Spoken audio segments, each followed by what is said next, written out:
everybody's going to pile onto this because the other one wouldn't change the orientation of the screen.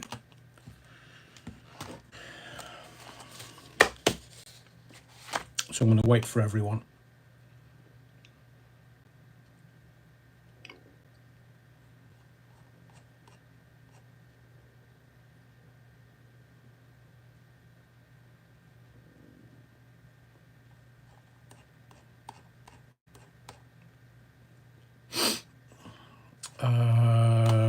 Right, that one.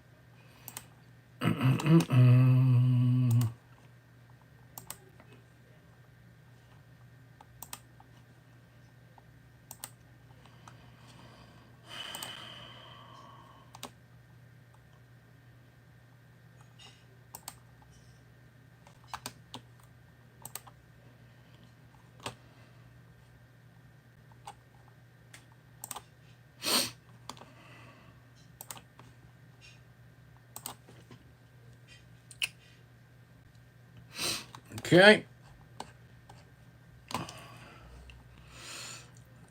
Sorry about that. We hit a bit of a speed bump. The screen wasn't orientating the right way it should. So evening, yeah. Wrong ones, no parish notes. Haven't had time for them this evening-ish. But welcome to everybody who's kind of switched over to this live rather than I have no idea what happened. I did check it, I did look at it, and it just wouldn't change the orientation. So in the words of the great Chinese philosopher, I took a hammer to it. Peter Sadler says, evening, Adrian and chat. Fatal Racing Driver, hello. Hello, Fatal Racing Driver. Stuart, you're back in landscape. Lovely. Yeah, I know. Had to change it, Stuart. Neil Cunningham, evening all. Same from Dreamer. Hello. Kathy Harper, evening all. Paulie Galtieri, evening. Adrian, yeah, utter wrongin'. Manda Sky, to everyone that's, let's have a look at this. It's in the body of the Kirk so early. Des Ashton, lovely. Evening all. Evening, Des. And Russ Potts, hello you, wrongin'. Russ. For any newbies that are watching the live this evening or in the chat, then please let me know if you're a newbie and I will pop your cherry, so to speak. So welcome, Russ. Clockwork Orange, evening, everyone. Beata, good evening, Adrian and all. And Anthony McBain, fit like a deer. Is that code for something, Anthony? EBTB Holiday, evening all. Good to have you back in the body of the cook, EBTB. Neil Cunningham, the Rev looks deep in thought. I was. How to get into a landscape mode without trashing my phone. Les Griffiths, evening all. Hayden says, good evening, Adrian, as does, evening all. Evening, Hayden. And the Bovril, when will the King dissolve Parliament and force a general election? I think it'll be William that does that. I mean, I'm sure I wish the King a long life and good health, but seemingly Harry's let the cat out of the bag. Gobshite. The gobshite Windsor. He shouldn't have said that. So everybody... Well, the newspapers haven't cottoned on to it. That's what makes me suspicious. Moi? A cynical old tart? You've got to be joking, man. So the fact that he said it and nobody picked up on it tells me they've been told to shut their gobs and not to write about it. Dave T, evening, yeah, wrongin'. Evening, Dave. Tom Harneys, evening all. As a wrongin' philosopher once said, it's only Battenburg, but I like it. Yes, I do, Tom. Luke, evening, Adrian, and everyone in the chat. And Luke, thank you for the heads up a little earlier. Really do appreciate it. Thank you. Andy B, evening, Rev, and Andy Spittle, good evening. Right. Oh, hang on a second. Stuart's offering Jaeger bomb, so I may be a little late. And Sandra says, I've got me tickets for Monday night. Well, for Sunderland fans, it's Friday and Tuesday. Hang on, what day is it? Wednesday. So, Sandra, are you playing game Thursday and Monday, and we're playing Friday and Tuesday? Is that the way it works in the playoffs? I hold no hope. Literally zero. Hang on. Oh, I say, breaking news from the BBC. It's black smoke. First vote in secret conclave fails to elect a new pope. No shit, Sherlock. We'll get to the BBC in just a moment, because the coverage is woeful. This is the national broadcaster. They have millions and millions and millions, well, billions, I think, that they get from the government. 3.5 billion. And their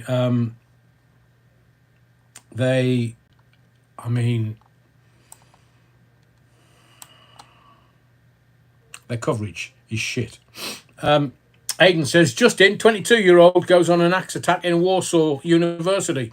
I'm sure our Eastern Bloc brothers and sisters would have taken care of that, because the coppers in Warsaw don't bugger about. So we've got a bit of black smoke. Not that David Lammy's now come out and said we need reparations for Vatican City because they've issued black smoke, and that's racist. Rokida, how are we? We're very good, very good, very good. Let me just... so welcome, everyone. I hope you've got your feet in the pews, and you have your altar wine and a little large slice of Battenburg, the holy, now that the Jim Bowen's buggered off, shuffled off this mortal coil, it is the holy Battenburg, because that's where it comes out. You're holy. Tell Block Tracy, I filled on the BBC Your Opinion Matters thing. They emailed me. I told them to employ I told them to employ for Match of the Day's gig. They probably would have been better, being so reverential around, the conclave and all those bloody kiddie fiddlers. Did I say that out loud? So they're in for voting for Chief Kiddie Fiddler, Chief Paedophile. Lauren Taylor's on. Who's on Kestrel Super? Tell Block Tracy. So I've had a word from Sister Mary, and Sister Mary did say to me, Your Eminence, what do we do when we don't have a pope? I said, well, we party, basically. And Sister Mary said, oh, can we really? Is it just Mars bars all round? I said, well, you can try, Sister Mary. Try the Battenburg first. If that don't work, Mars bars is always good. And she said, right. Stop making me laugh. So I have my my hibiscus, obviously, my usual sustenance. Oi, oi, oi. So tonight, we are going to... tastes very flowery. Have I printed? I must have printed the right thing off. That is, yes, that's most odd. The side of the printing has knocked off all the numbers, so I'm just going to have to use my psychic ability to work out where I am in my notes. So tonight we're going to do, a little bit later, we'll do tomorrow's news today. We've got a little bit of royals, because I think it's all about to kick off. We're going to do Starmer the Harmer. The rumour that Jason the landlord heard. We'll have a chat about that. Les Griffiths, we have the Black Pope. We don't. The Jesuits have the white one. And who is it that has the Black Pope? It's the Rothschilds, isn't it? Grey Pope, Black Pope, White Pope. I mean, 3 of them. The P. Diddy trial has started, and I'm going to name names tonight. I'm not mucking about. We're going to name names tonight. We're going to talk India versus Pakistan and that horrendous deal that these businessmen in the Labour Party have negotiated. Actually, they haven't. It was the Tory party that negotiated. And we'll talk about the UN, because, well, we need to talk about the UN.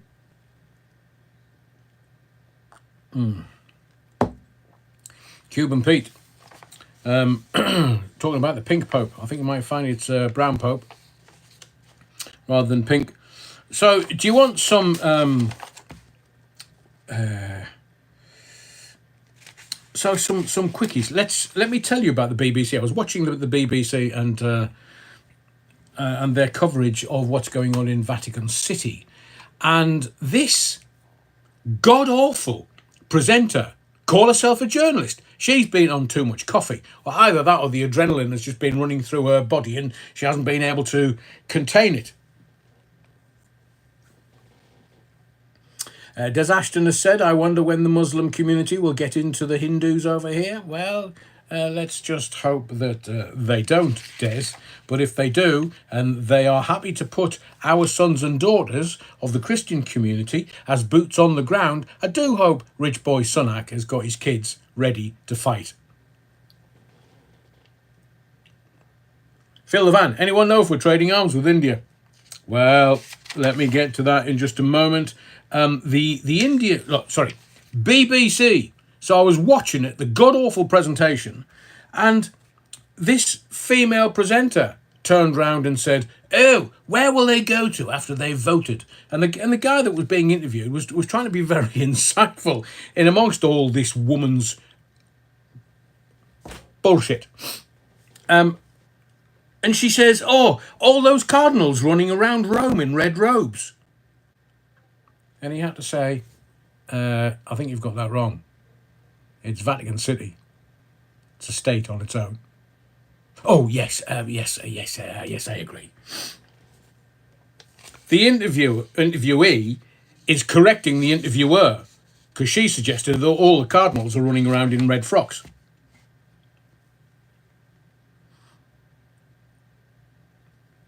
So Rebel's got the absolute idea of what should be going on today.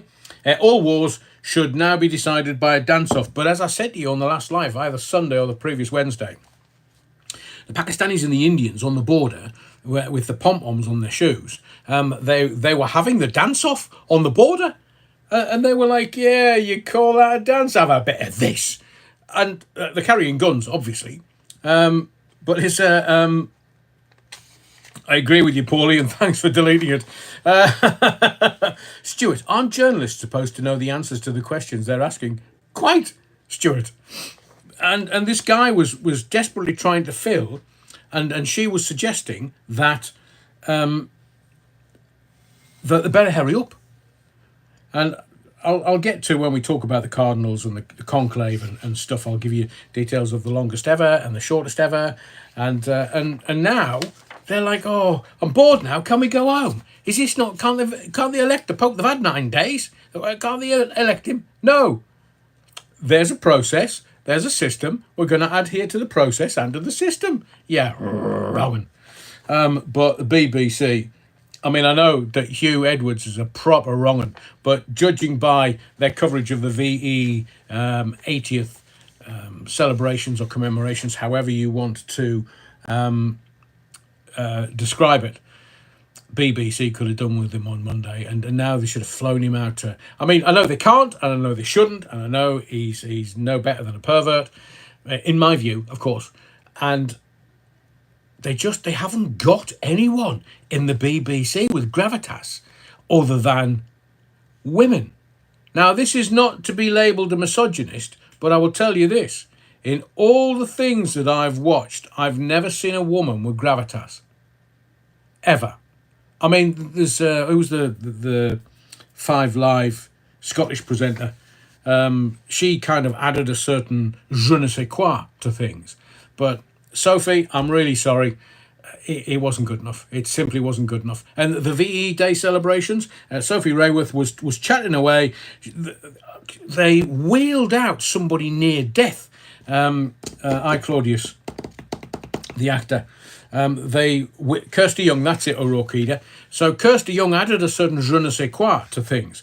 But the VE Day commemorations and the fly past and stuff, they had Sophie Rayworth, who was just filling for time. They wheeled people in. Derek Jacobi was the male actor. I know that the female actress, not actor, actress, correct English, correct wording, was from Coronation Street years ago. And they were, the 2 actors were just talking to each other. They were just talking to each other. Not to, what's her face, Sophie. And then Sophie went, obviously, must have gone, I'll just go over to some woman that obviously knows what she's talking about and has ridden horses. So what do you reckon? And it was just, do your homework, do your prep, and then in front of the camera, Just regurgitate all your prep. Keep it in there and regurgitate it all. Have your notes, obviously. You have your little clipboard. But this is the BBC. This is the state broadcaster. And it was utter shite. Peter Christie, evening, yeah, wrong, and also Sunderland are going to get stuffed on Friday. Haha, sorry. Peter, I agree with you. We're not going to make the playoffs. Well, sorry, we're not going to make it any further in the playoffs because Coventry are on a run. Sheffield United are on a run. Sheffield United are going to beat Bristol City. And, I mean, unless a miracle happens, Coventry City is going to beat Sunderland. And it's going to be Coventry, Sheffield United in the playoff final to go into the Premiership. So I agree with you. The way we've been playing, 5 defeats on the bounce, and they're trying to motivate the players. I'd stop their wages. That'll motivate them. Oh, you're not getting any wages until we win one.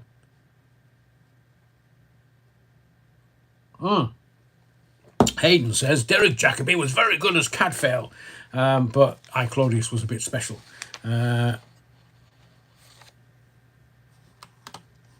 I've no idea what Tablock Tracy's saying. I think she may be getting a bit of buffering. Not a first in your case, Tablock Tracy, so long as the Rozzers don't find you. Stephen Hall, BBC should be defunded. I agree. There might be an own goal, Rev, so there is hope. Sunderland couldn't hit a cow's arse with a banjo. Stuart says BBC should change to a subscription so those who want it can have it. And evening, Nicky. Yeah, wrong. At least you found the right live. It's just, I mean, these are professionals, and you know, teleprofessionals get an awful lot of money. So if they know that they've got 9 days to prepare for the Cardinals sorting things out, and they're not ready. Oi, oi, oi, oi, oi. Hang on, Sandra Wytham says, so we'll not be meeting up on Wembley Way then. Laugh out loud. Sandra, what's the old saying? It's better to journey in hope than arrive disappointed. I'm still hoping. Fingers crossed. I'll have a word with the lad upstairs, because Jim Bowen is actually a Sunderland fan. So he's gone up to the pearly gates, to St Peter and St Paul, and does he turn around to them and say, well, it's like robbing Peter to pay Paul here? I'm a pope, an ex-pope, and a stiff pope. There's always hope. And, you're not getting in, you're wrong. You wore that you held that Sunderland frock shirt up a few years ago. I think it was 2016, 2017. So we can't have you in here. You're a Sunderland supporter. Stuart says you can't beat a bit of bully. So that's the BBC. Let me just get into, and sometimes I tell you things and I don't tell you why. And Ryop says in, I know, I've told you my DJing story from there. St Peter will tell him, your place is downstairs. Yeah, you're going to fry for eternity, says Alan. So sometimes I say stuff and it's pretty random and you don't know why I'm saying it. But then I'll be able to refer back to it in a few weeks going, see, I told you. But I'm not telling you why. Why would I say that the United Nations was formed in 1945? And since the formation of the United Nations in 1945, straight after the Second World War, there have been 150 wars. Do you want to see me eyes? I'm just saying. You might need that bit of information at some point in the future.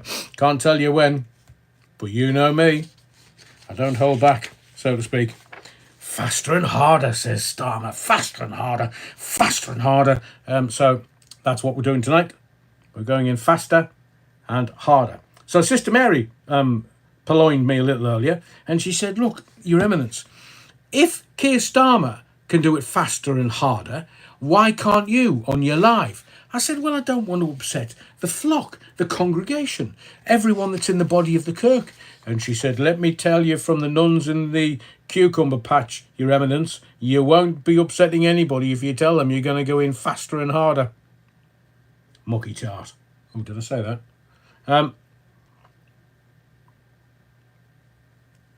Shadow banning if tonight. Why? Les, what you saying, man?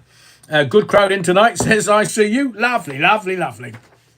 Also, just a random aside, the port of Eilat, which is down the bottom of Israel, it's bankrupt because the Houthis have started bombing the English and American ships. And, well, all I can say is nothing can get into Eilat, neither faster, nor harder, or stronger. They can't get in.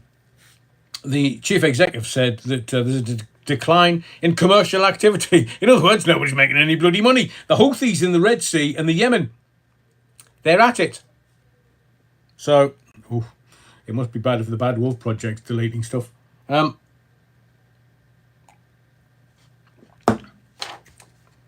going to talk about the Diddy stuff. Do you know what a jam boy is? Because I'm about to tell you, and it's a great story. If you think that we are all well evolved and stuff, hang on, where's Vic's text? Did you research frazzle drip? Oh, Andrew James, that's a bit deep and a bit hard, so to speak. That's why. Right. Let me just, I say. I'm just going to check me notes because I'm going to talk about Farage and reform and the march on the political system. The UK threat level has gone up one, bless them.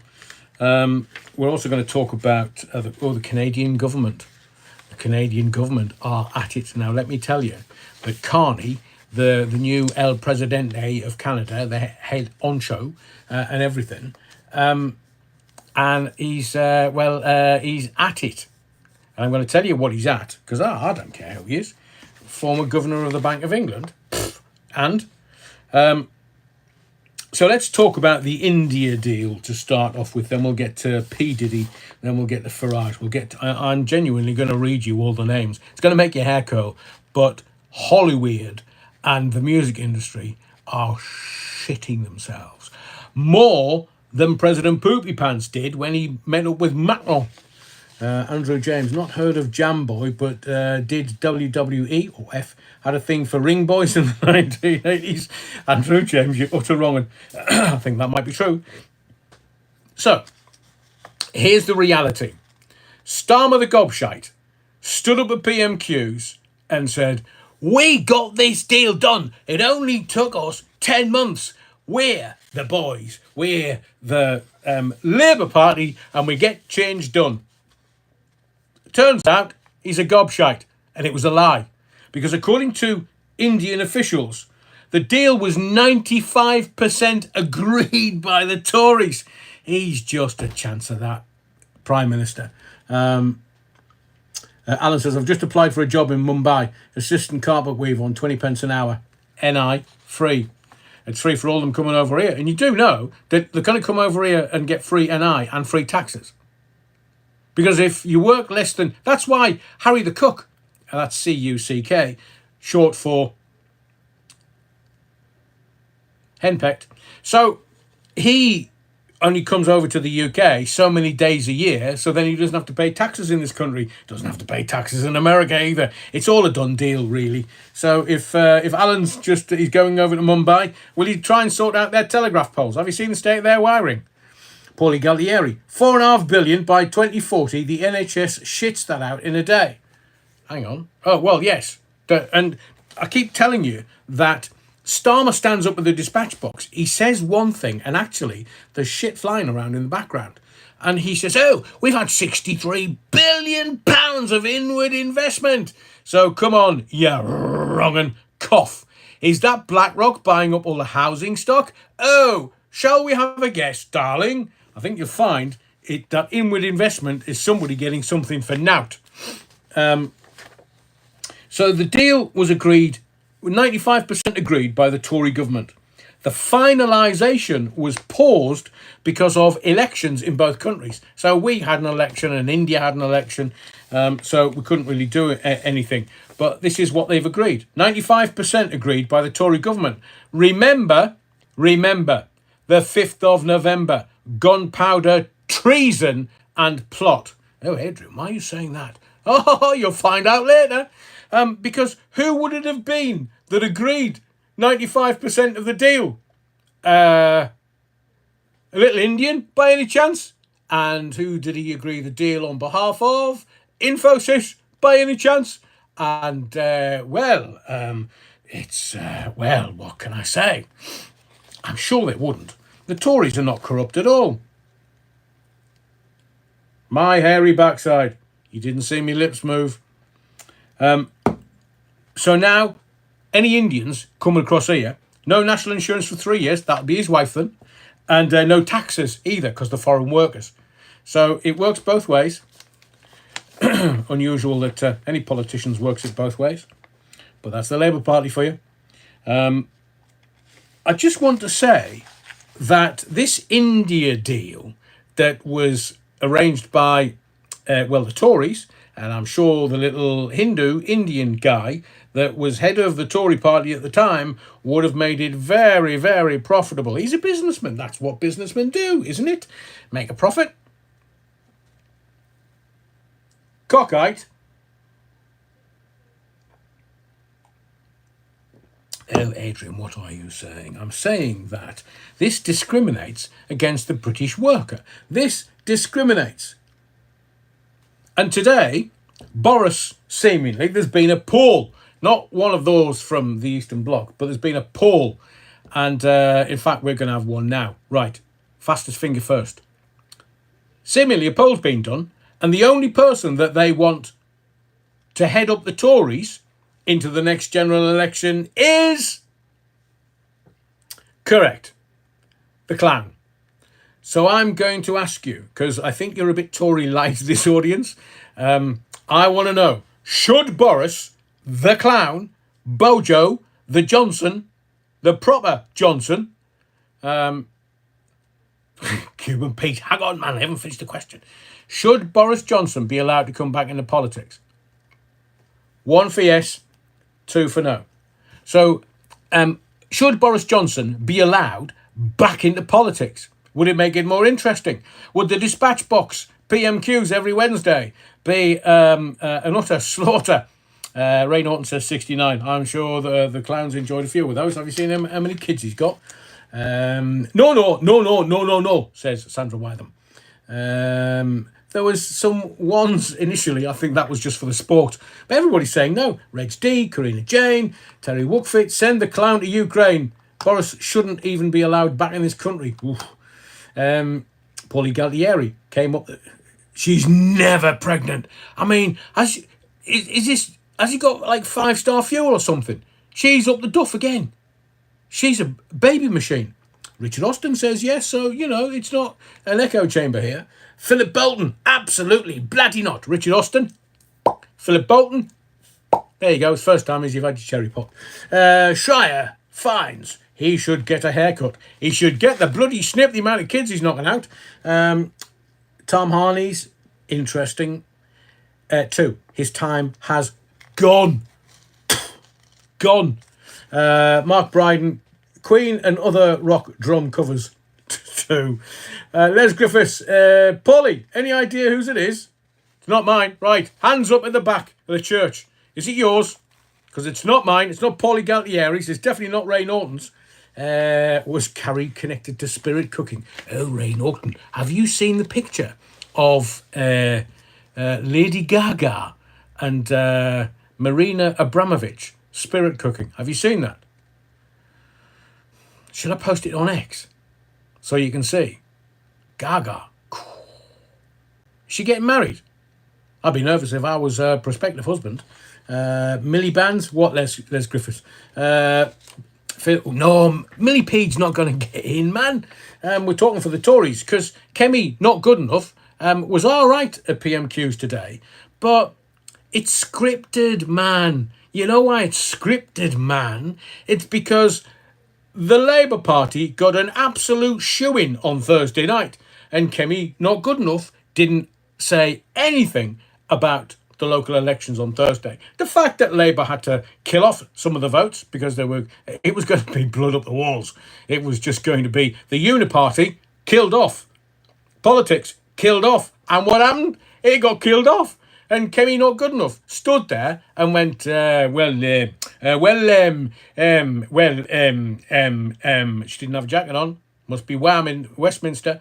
And then just talked about bloody, not irreverent, just, oh, no, I can't, my anger is rising and I can't find the words to actually say she was shite. I think there's a theme growing here tonight.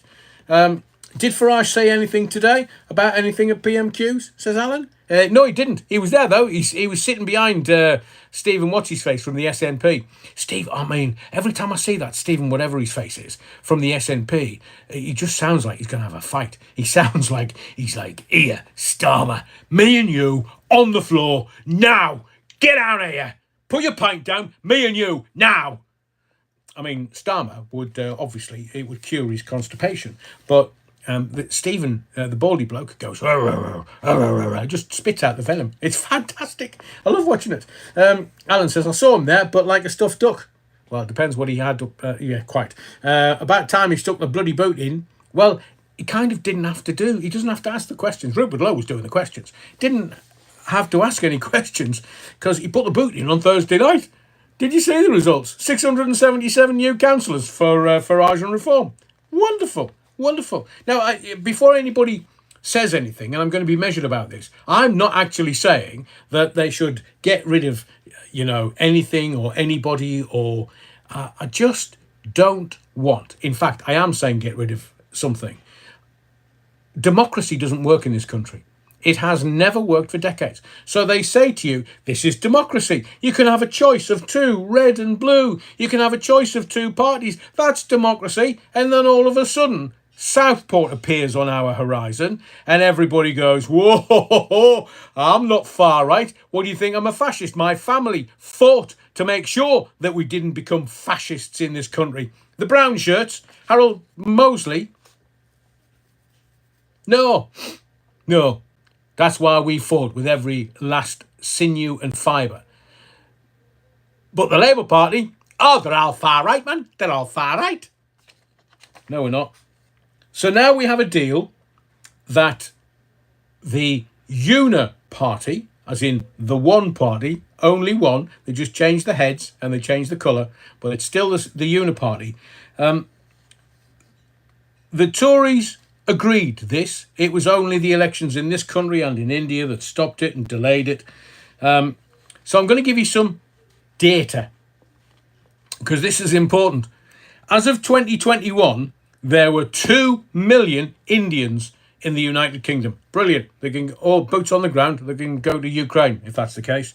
Then we issued 250,000 visas per year since 2022. So not only did we have in 2021 2 million Indians in the UK, add another 250,000 a year, 22, 23, 24. Let's just add 25, say. So that would be another 1 million. So all told, there's about 3 million Indians in this country. That's nearly as many as the Pakistanis, because they have 3.7 million. So if it kicks off, 2 nuclear powers, if it kicks off, then it'll kick off in this country, probably Leicester. But the Hindus and the Muslims will kick off, and there'll be like a fight between 6 million of them. If you take away the women, not the kids, but the women, and the fighting age and voting age, it would give you 2 million men scrapping against each other. So that's what Gobshite Starmer at PMQs was talking about. But a question I've got to ask you is, are we being ethnically cleansed from within? Now, I told you the Clwyd Piven strategy. The Clwyd Piven strategy was it a week on? No, it was election night, last Thursday. And they want to destroy society from within. So we become compliant. We don't kick off. We don't start anything. We literally just become compliant. So if we're compliant, who's going to stand up and sort out? The police forces won't. I mean, have you seen the fights in Leicester, the videos that I've seen online, and the videos between the Hindus and the Muslims, have you, or Islam if you wish, have you seen the videos? They're stabbing each other with impunity. And nobody does anything. We are going to talk about Met Police tonight. We're going to talk about armed response and exactly what is the Met going to do if it all kicks off, because there seems to be, well, not very good morale amongst the armed response officers of the Met in London. And I would suggest to you that the Met are, again, it's the word of the night, shitting themselves. And why would they be doing that, Adrian?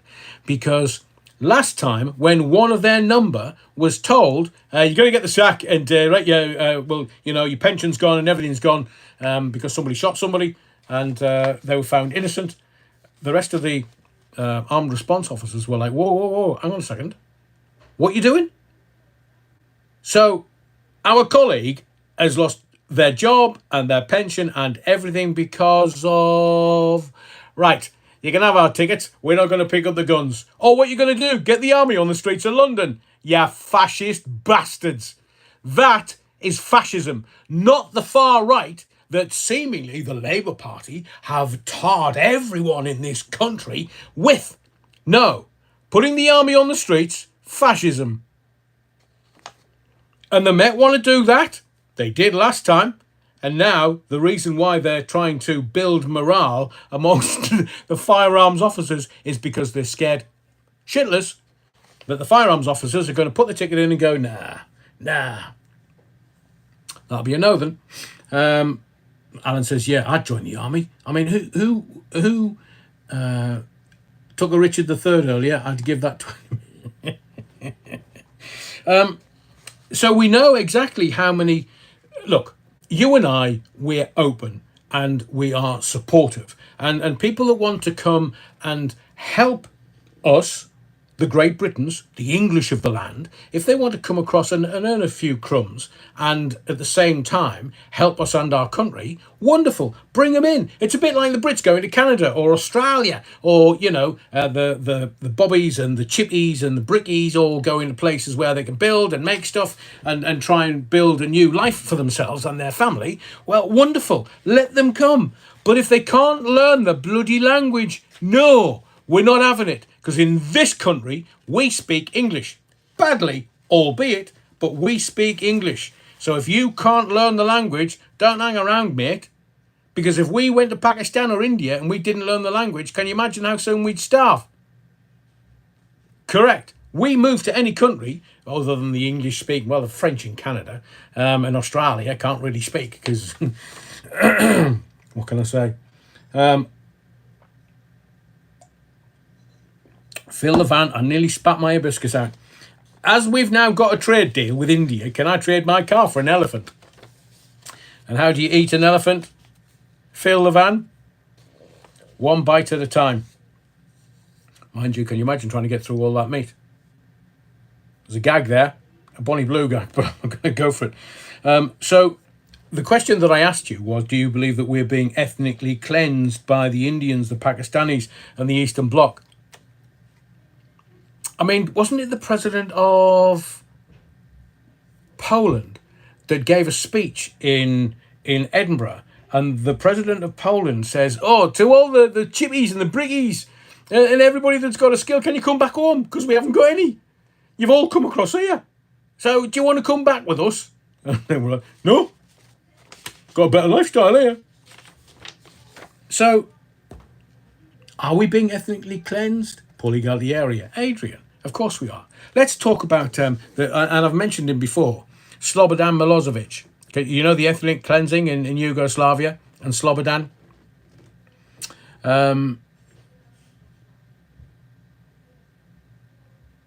Wow, that's a very interesting story. Years ago, says Andrew James, there was a group of ex-Muslims who converted to Christianity. When they were harassed by their local community, the police had no clue how to deal with it. I bet they didn't. The Bad Wolf Project, Glock 17 on 19. Personally, I'd got SIG P225 or Beretta 921. Right, everybody stand behind the Bad Wolf Project. He's in charge. But the thing that gets me is this. It's being discriminatory against the British worker. But any company that's hiring an Indian, it's 20% cheaper to hire an Indian than a British worker.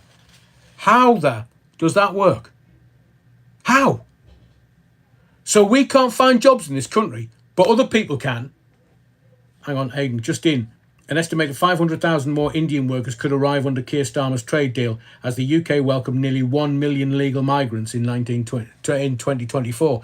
So the numbers that I've got, and these are official data, they're in 2021, 2 million Indians in the UK.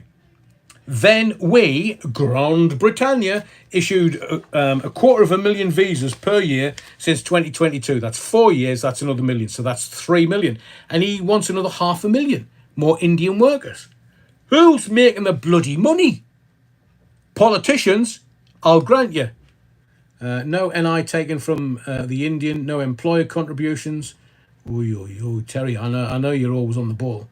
But there's always a positive, Andrew James says. I wonder if the cricketer will be free on TV again. It'll be our national support. Ray Norton says, fancy an Indian has a new meaning now. Ray Norton, you can say that, but I can't possibly comment. So just remember, 20% cheaper to hire an Indian than a British worker. The British companies don't have to pay NI. So they're making money back. And who did I see? I saw someone on X earlier. That was it. I have had in the past something, a kind of diary, a planner. And the form of planner that I bought every year is American.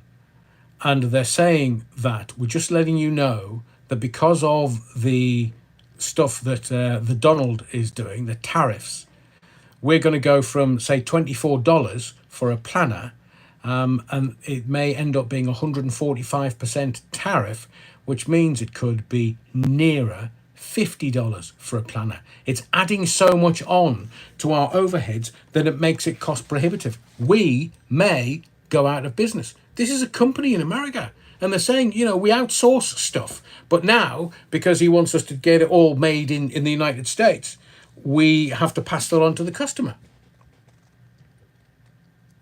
The Bad Wolf Project says, you won't be short of a pint of milk at 3 a.m, will you? Or on Christmas Day.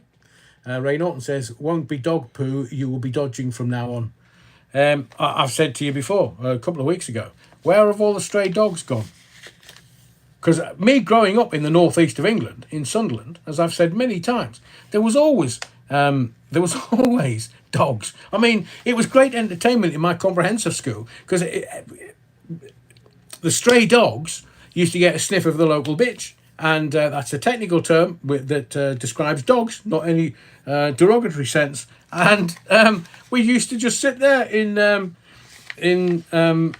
assembly first thing in the morning. There'd be a couple of dogs rutting outside the window. The teachers had no chance. They couldn't go outside and chuck a bucket of water on them, could they? No, they couldn't go out and grab them by the collars, going, "This is a revered establishment. This is a school, a comprehensive school. You mucky tarts, stop that! And here, put your lipstick away." No, all the kids were laughing their heads off in assembly. It was entertainment for the masses. But I've not seen a stray dog anywhere in any town, and I've worked in all of them around the country. You just don't see a stray dog anymore. A, have they all been eaten? 2, why have they all gone? And 3, where have they all gone? Is it like a doggy home somewhere where they...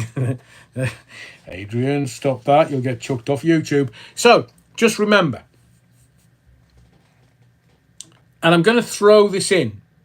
And it makes no sense where I'm throwing it in, but I'm throwing it in for a reason.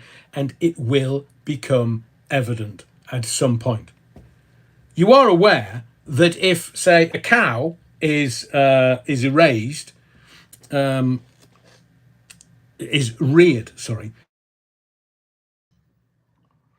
Tablock Tracy. Anybody got a quid for the meter? Oh, hang on.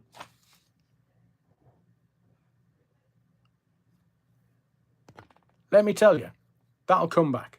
I'm so glad I waited because somebody rang to leave me a voicemail. So now I know that I've either got to switch off the phone and operate simply. I'll have to go into airplane mode and Wi-Fi.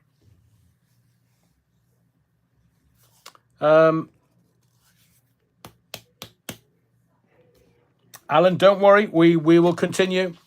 We will continue. But it's... I know where I was. So, any cow... Can you see what I did there? Hindus? Cows? Anyone? So, if a cow has been reared abroad, but is butchered here, it carries the British mark. So you think, oh, it's British? No. If they rear it, say, I don't know, Poland, Romania, we've been talking about them tonight in the Eastern Bloc. I know that at the beginning of the millennium, they were talking about getting rid of our beef industry. Mad cow disease and everything, wasn't that 2002, 2003? They were going to get rid of Creutzfeldt-Jakob disease, CJD. So the beef wasn't brilliant. It was a load of farmers went out of business. And what they did was they decided that they were going to give the beef industry to one of the European countries. Oh, I wonder who decided that then. It might have been young Charles Linton, Bow Street magistrates. So they were going to give them our beef industry. And thankfully, somebody made a decision and that didn't happen. Phil Levan, cows are sacred in India. No flies on you, Phil.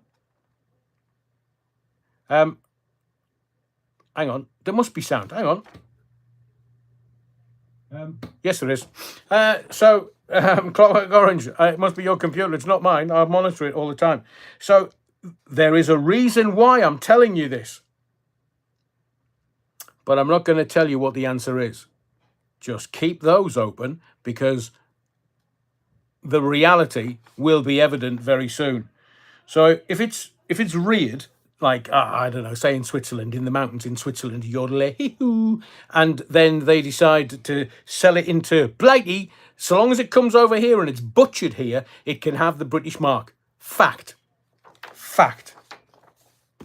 And gobshite at PMQs would be going, all this inward investment, the beef industry is yeah, right. So you want to know about the jam boy. We're talking about Pakistan and India. So if you don't know what a jam boy is, and this is legit, you can Google this. A jam boy is a little Indian that sits next to diners in a restaurant, and they cover themselves in jam, and they are there to keep the flies off the restaurant clients, and they go for the jam boy. They go for the jam. All the flies and all the flying things all go for the jam boy. Jam boy just sits there, don't really do anything, just covers themselves in jam. That's why they call them jam boy. See? No flies on you. See what I did there? Multiple levels tonight. Evening, Amalia. Good to see you in the body of the cook.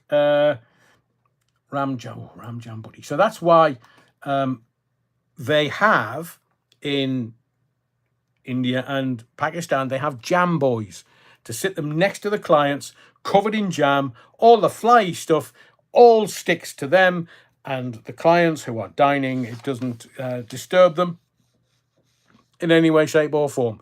And if you think I'm winding you up, it's genuine. I did think about calling a media company I was setting up, Jamboy Media. Can you imagine? Only those that know. And they would be like, Jamboy Media, is that like music? So I don't know whether I'm sure that the media, so tomorrow, they're not doing Epstein, they're not doing Diddy, but I am going to tell you every single name that's been released by the prosecution today.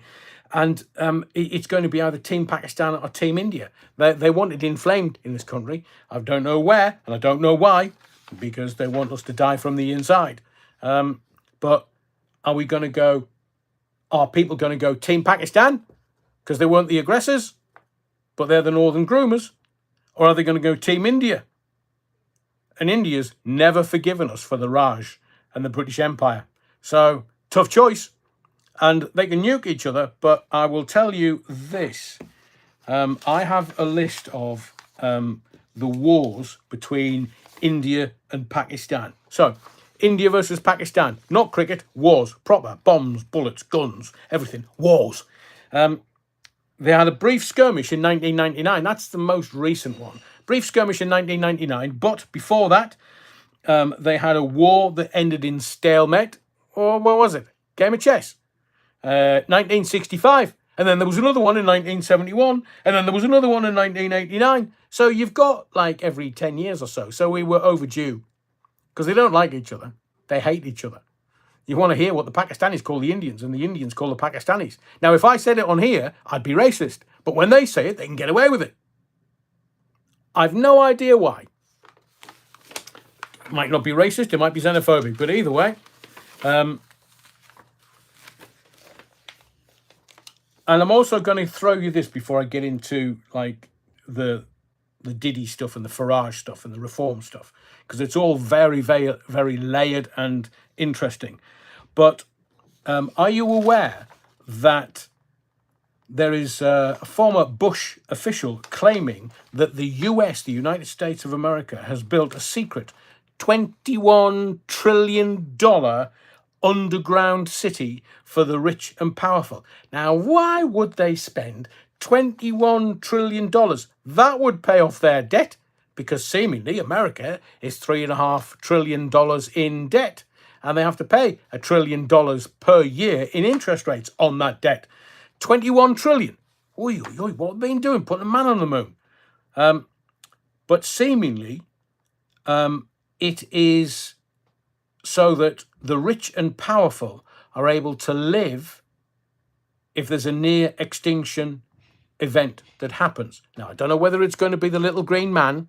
There is every chance, because they're not the little green men for no reason. But what's going to happen is that India, Pakistan, somebody's going to, look, one of them might just press the wrong button. Here, what's all these buttons for here? Can I press that one? Oh, you've just said, that's a nuclear warhead, man. You've just sent one over. To who? Well, you know who. They're going to send one back because they've got them. And then Russia will go, oh, I say, is this America's doing? Yeah, there you go. Well, then, shall we play a game? And then America goes, bloody hell, the Russians are firing nukes at us. Boom, nuke Moscow. And all of a sudden, we're standing there in the debris of a nuclear winter. And it might have just been somebody who, shall we play a game?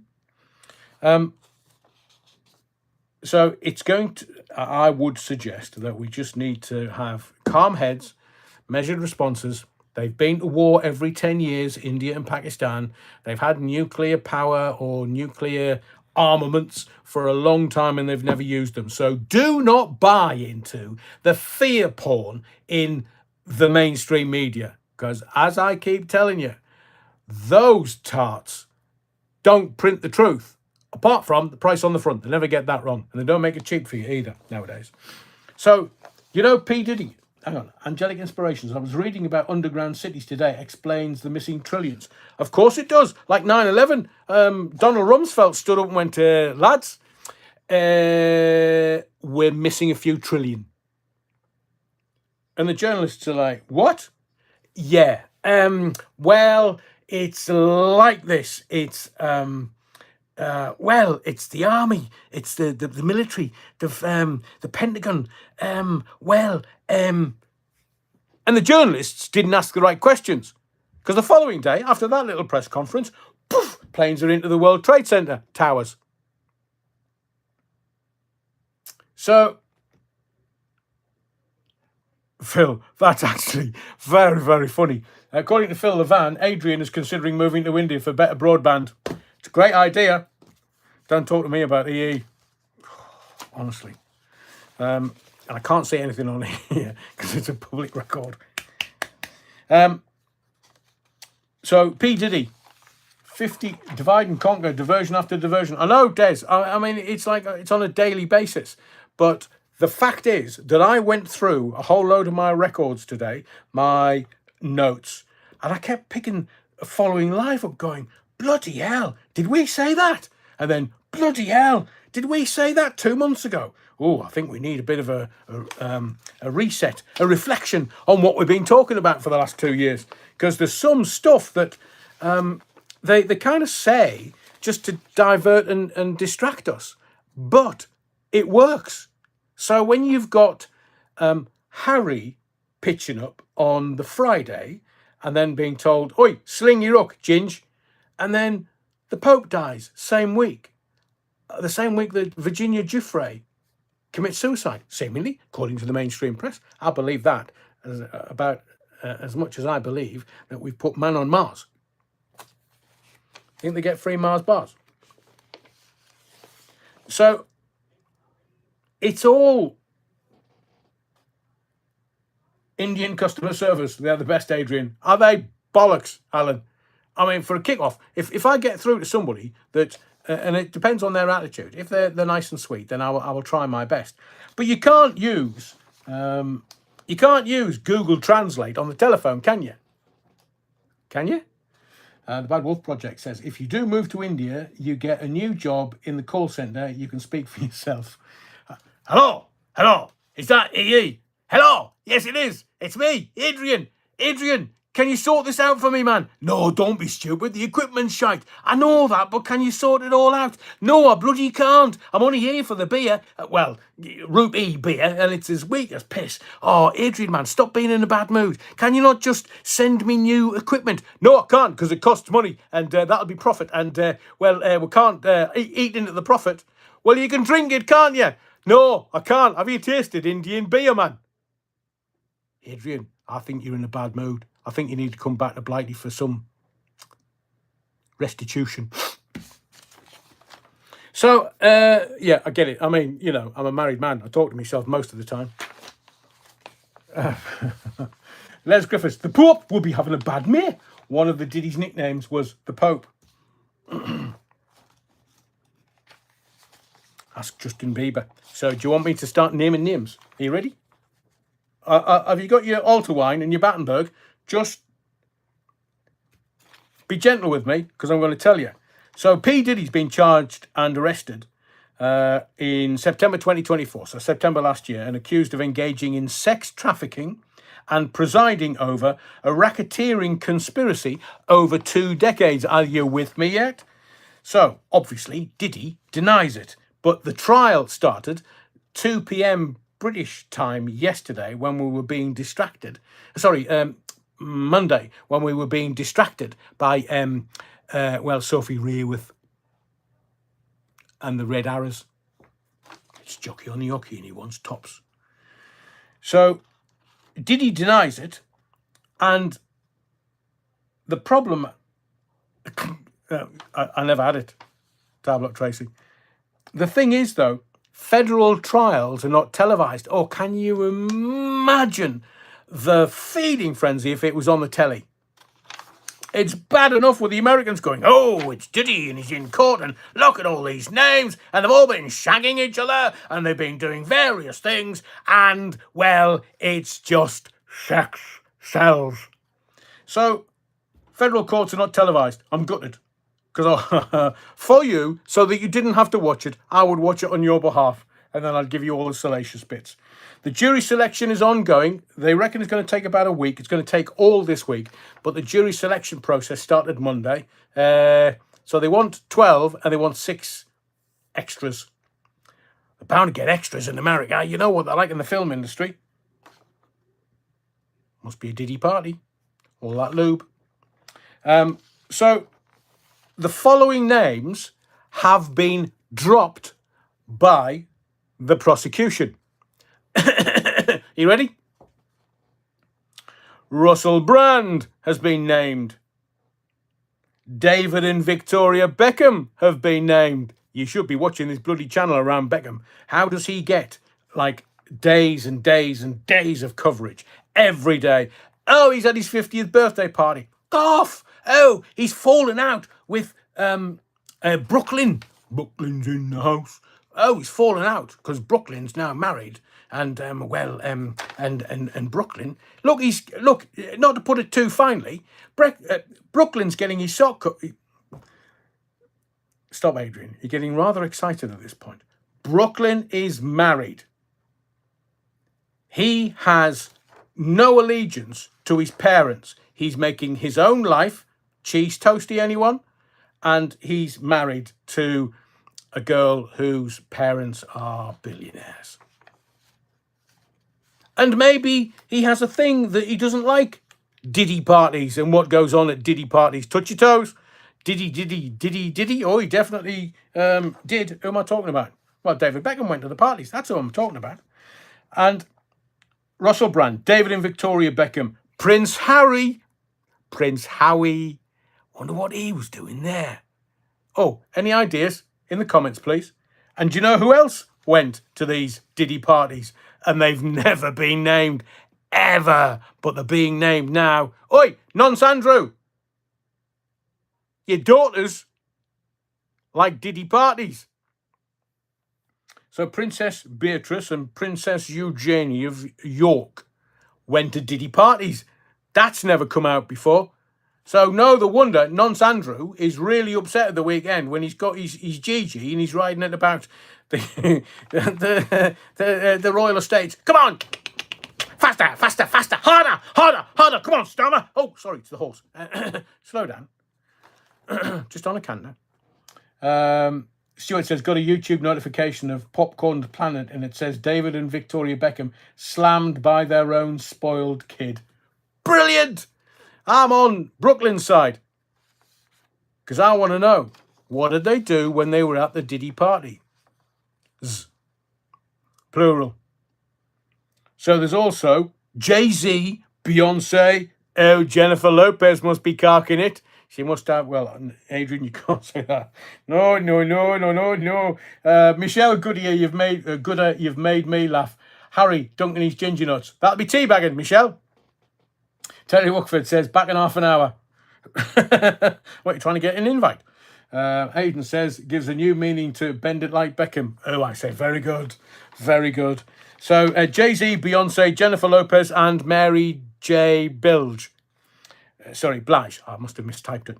Kanye, Kim Kardashian, Leonardo DiCaprio. I told you that he was banging the Doom Goblin because there was pictures that I've seen and you can't find them anywhere. Greta Thunberg.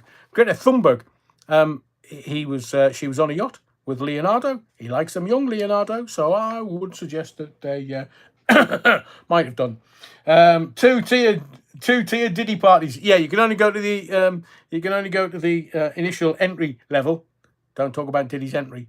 And then as you go up through the A-list to the Hollywood elite, you go into the freak-offs, and they hire sex workers for the freak-offs so people can have a bit like Hugh Hefner. How do you think Hugh Hefner became a billionaire?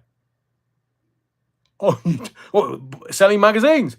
Had a way, man. It's because the grotto used to be where all the humpy stuff happened.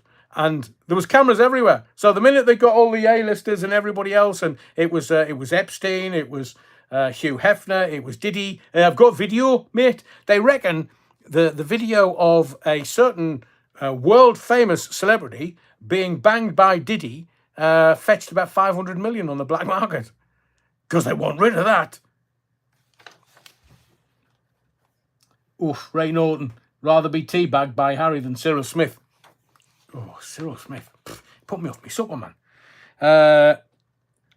And Ashton Kutcher. So we've had a fair few names. Kanye, or Ye as he's now called, Kim Kardashian, Leonardo DiCaprio, Ashton Kutcher. Oh, I say. Paris Hilton, Howard Stern. He's out bad-mouthing Trump, saying, oh, he wasn't like that when I interviewed him. Oh, hey, Howard. Have you been dangling? Have you been teabagging anybody? According to what people are talking about on this, within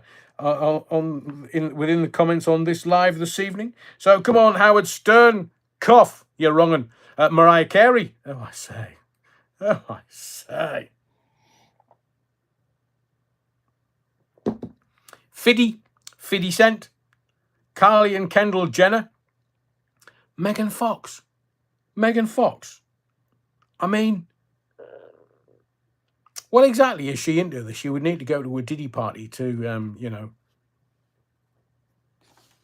be satiated, shall we say? The Americans don't know what that means. That's why I can use it. It's not in their dictionary. But Megan Fox, can you imagine?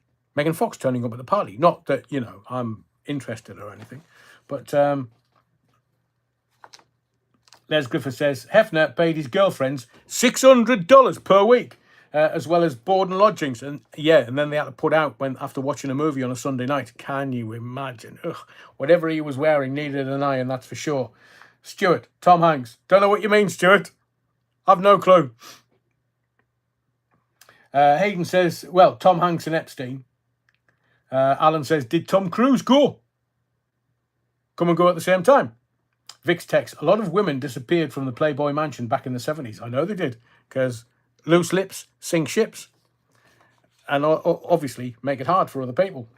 Demi Moore, snogging a lad in his 10th birthday party. I know, Ray Norton, I've seen the video, and you just think, hang on. But that's why she's still getting work in Hollywood at a 150-year-old. Disaster area. Ken Dodd used to like a Diddy party. And the Diddy men. Has Diddy told anybody about the Diddy men? He might be flying over here. You might can't get out of jail. Rich says, I suspect he had regular parties just to legitimise the wrong ones. I agree, Rich. Some of the other names that were involved. So if you're into your music, you might get some of these names. And what I've done is I've left out the names that I have no clue about. Because there'll be record industry executives, there'll be film executives, there'll be all kinds of powerful people, powerful in different ways, that'll have gone, Diddy, Fiddy, Diddy, can I, oh yeah, just come down, make sure you're wearing white, and don't stain your white trousers. So Drake, Snoop Dogg, Lil Kim, Alicia Keys, there's one for the books. Serena Williams. I mean, did she not want to get away from mucking about with balls all day, every day in tennis? Evidently. Will Smith, Jada Pinkett Smith. Did he watch while she was Chris Brown, Rick Ross, Nicki Minaj?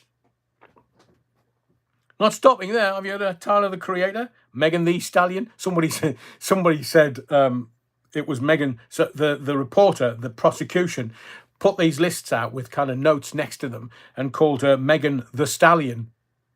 It's Megan the Stallion. I say, the Cotswolds elite. She's over here and she's infiltrating the swingers set in the Cotswolds, because that's all the Cotswolds do, don't they? Ride horses. They're not very interesting. Don't have interesting days, but their parties at night are spectacular. So Ellen DeGeneres, Oprah. Well, Oprah. What can I say? I'll say bugger all. She's far too powerful for me to have a go at. Quincy Jones. I mean, I've heard the stories about Quincy. Quincy loved it, giving it up the Marmite motorway. Quincy, he's dead now. Can't defame a dead man, but he loved the rusty bullet hole. Madonna.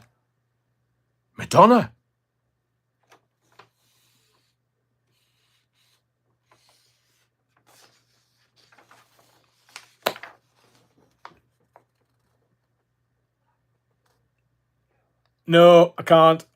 I've just done a quick bit of arithmetic and I've tried. I've got like 5p in my bank account, so no, I can't. Lenny Kravitz. I mean, he's rock and roll. So, you know, we expected of like Led Zeppelin and Lenny Kravitz and the Beatles, although the image of the Beatles was quite sanitized. But they didn't go to a Diddy party though. Sean Penn. Tyrese Gibson, Zendaya, you know that stick-thin bird that's in the technical term that we use in radio. She was at the Met Gala in an all-white suit. So Zendaya seemingly has been to Diddy parties. I mean, can you imagine? Cool, blimey. Smokey Robinson, he's in trouble. Sex allegations too. I know, Alan. I know. Was it his housekeeper or his maid or something? And he used to take the missus to get her nails done or something. And then, seemingly, according to the press reports, he used to go back and diddle the cleaner. Bit like Arnold Schwarzenegger. And there's a question. Hang on. Cuban Pete, you literally took the words out of my mouth. So where's Barry Obama and Big Mike? Big Mike. Extra long Mike, same in Cuban Pete. There's Griffiths, those that are screaming the loudest. Oh, scream if you want to go faster. Ask Sir Keir Starmer. He wants to go faster and harder, seemingly. Or is that just, I'll just touch my toes and hang onto the sofa. Chris Rock, Eva Longoria. And here's one that, like, I looked at it and I looked at it again and I thought, surely not. But listen, he's a young guy. I don't know what you were like when you're 20s and 30s, but I was as mad as a March hare. I was 20s and 30s. You would. Lewis Hamilton. Lewis Hamilton's been to Diddy parties because the prosecution said today he'd been to Diddy's parties. Pharrell Williams, Shakira. What? I mean, Shakira? What? Shakira couldn't. I mean, Stuart, was Taylor Swift there? No, she would have emptied the place. Rusty's Roamings, Big Mike who? Hang on, anybody want to tell Rusty's Roamings about Big Mike?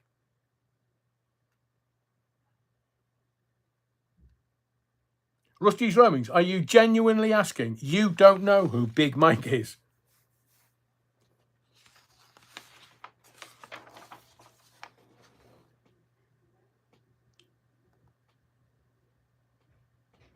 Alan, I like Shakira, but this is what I don't understand. It's like swingers. Like, men will go to sex clubs because they try to get into sex clubs because they think there's going to be a load of women in there. But really good, well-run sex clubs. And I'm only telling you this because I've read it in the newspapers. Must be true. Oh, can I? No, I can't. I was doing some research. That's all I'm going to say. And I was looking into the background of somebody, and I came across this sex club. And hang on. Bon says, "What's a Diddy party?" It's a party that everybody would have sold their soul to be at. And there was kind of three levels. There was the entry level, which was all the beautiful people. And then there was kind of the second, which went into the elite and the Hollywood elite and the sports elite and the music elite.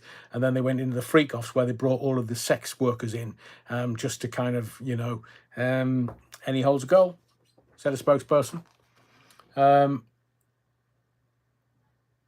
Who sang that? Des Ashton. You can't always get what you want. Was that the Stones? That was definitely the Stones. And as Disaster Area says with Shakira, her hips don't lie. Oh, I bet they bloody don't. Ray Norton, Rusty, Joan Rivers spilt the beans and suddenly died. I know, wasn't long after. So how can I put this delicately? Who asked? I think it was Adrian. Can you remember Do What You Like by Digital Underground? I do, Nicholas. I have it on 12-inch. 1989. Look at the lyrics and then let us know then. Ooh. Hang on. Digital Underground. Wasn't that early 90s, 92, 93? Ooh. I'll definitely have a look at that. Thank you, Nicholas. The background of young Dougie, possibly. Beata. You can say that, Beata, but I can't possibly comment. But I was doing some research. And Shakira, well, there's a turn up for the books. John Legend, he comes across as such a nice guy, and he went to the freak offs, as did his wife or prospective future wife, Chrissy Teigen, and Justin Timberlake. I mean, Timberlake used to go to Hugh Hefner's place, but that grotto, all the cameras, all the mics, all the sound, it was just, I'm not suggesting that's how he became a billionaire, but have you seen this video? What do you mean? Were you in the grotto last night with the girls? I might have been. I was a bit squiffy. I can't really remember. We've got the video. How much will you pay for it? Andrew James, I wonder if Bill Wyman went to a Diddy party. You see, there's Bill Wyman. They said he didn't have sex with her. But she was 12 at the time when they met. And then 14. Oh, yeah, Andrew James says, look at Chrissy Teigen's archive tweets in the MSN and Google. She has things for little girls. I know. Floyd Mayweather, the boxer.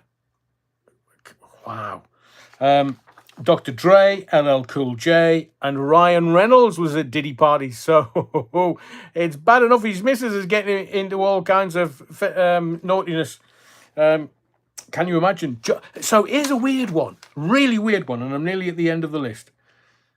John Kerry, you know, the bloke that's talking about climate change, seemingly, that he reckons works and is a thing.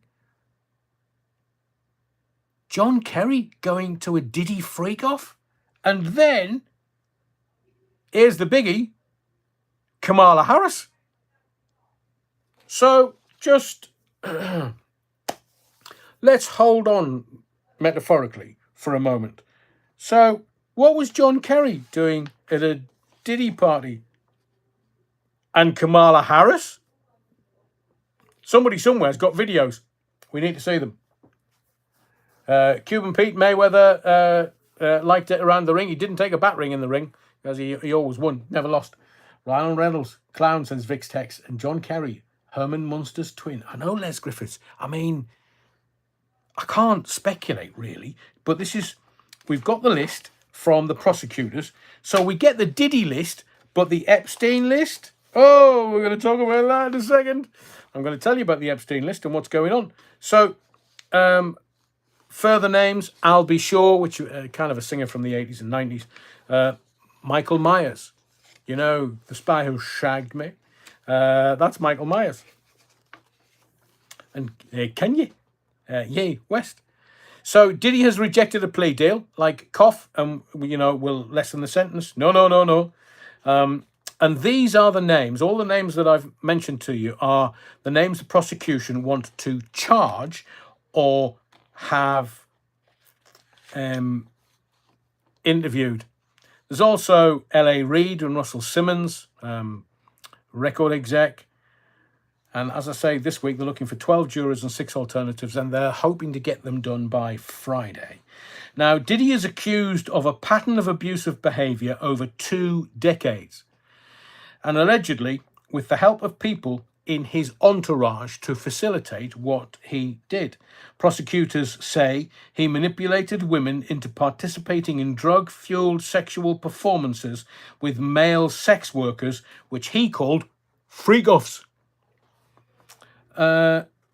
Coombs, that's his proper name. You don't think Diddy was his second name, did you? Coombs and his associates resorted to violent acts, including beatings, kidnapping, and arson. When he didn't get his way, the prosecutors also allege. Now, the lawyers for Diddy say any group sex was consensual, that there was no coercion involved, and nothing that happened amounted to a criminal racket.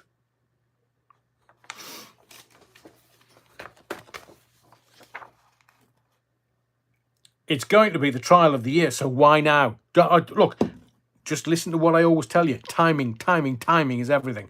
So why now? Why now in May and then June and possibly July? The trial's going to go on for quite a while.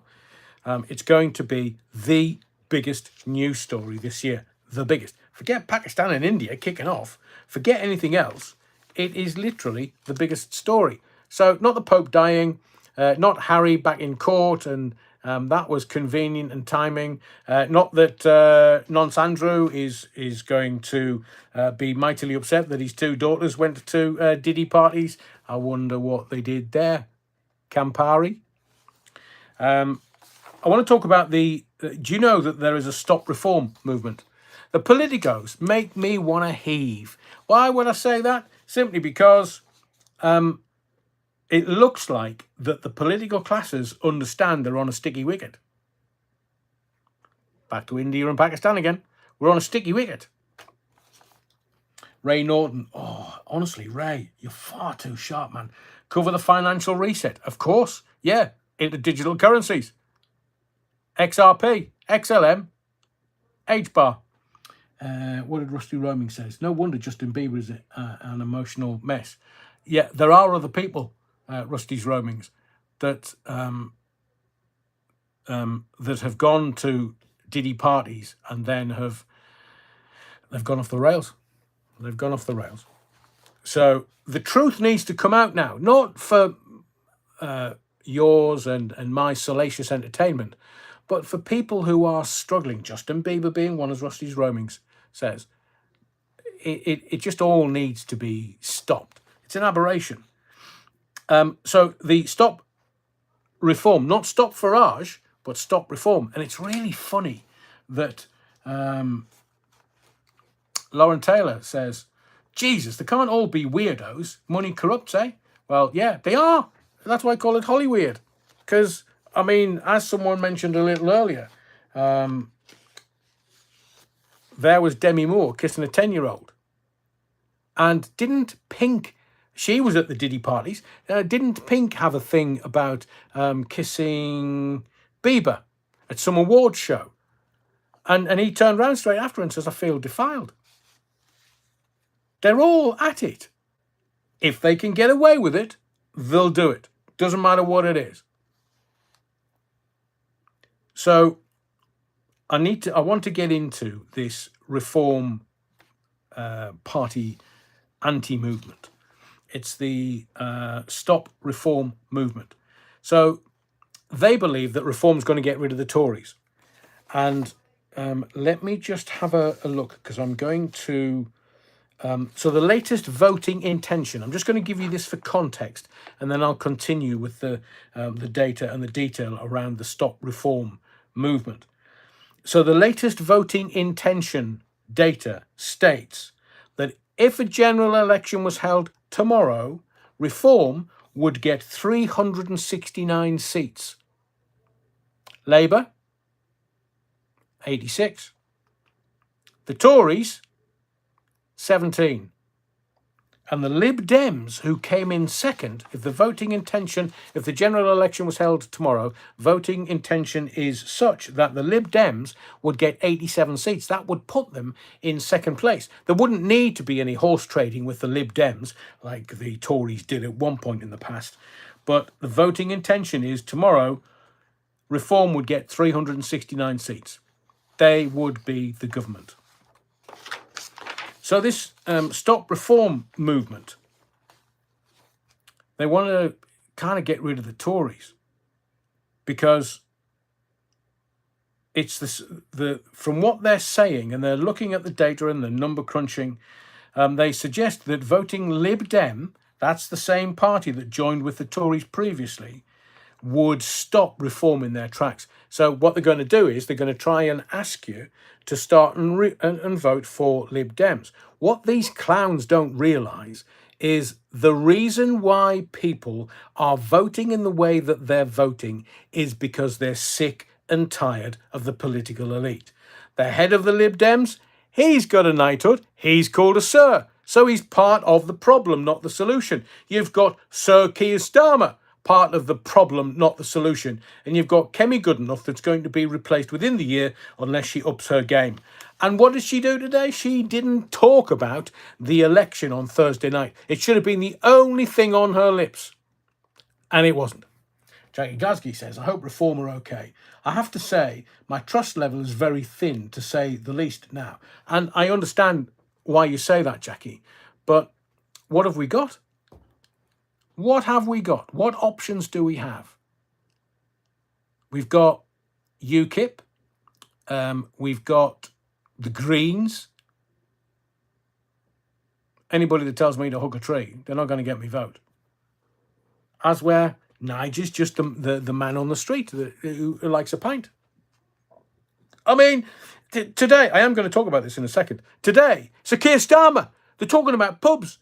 And one of the Tory MPs were like, and he nearly let the cat out of the bag about Starmer.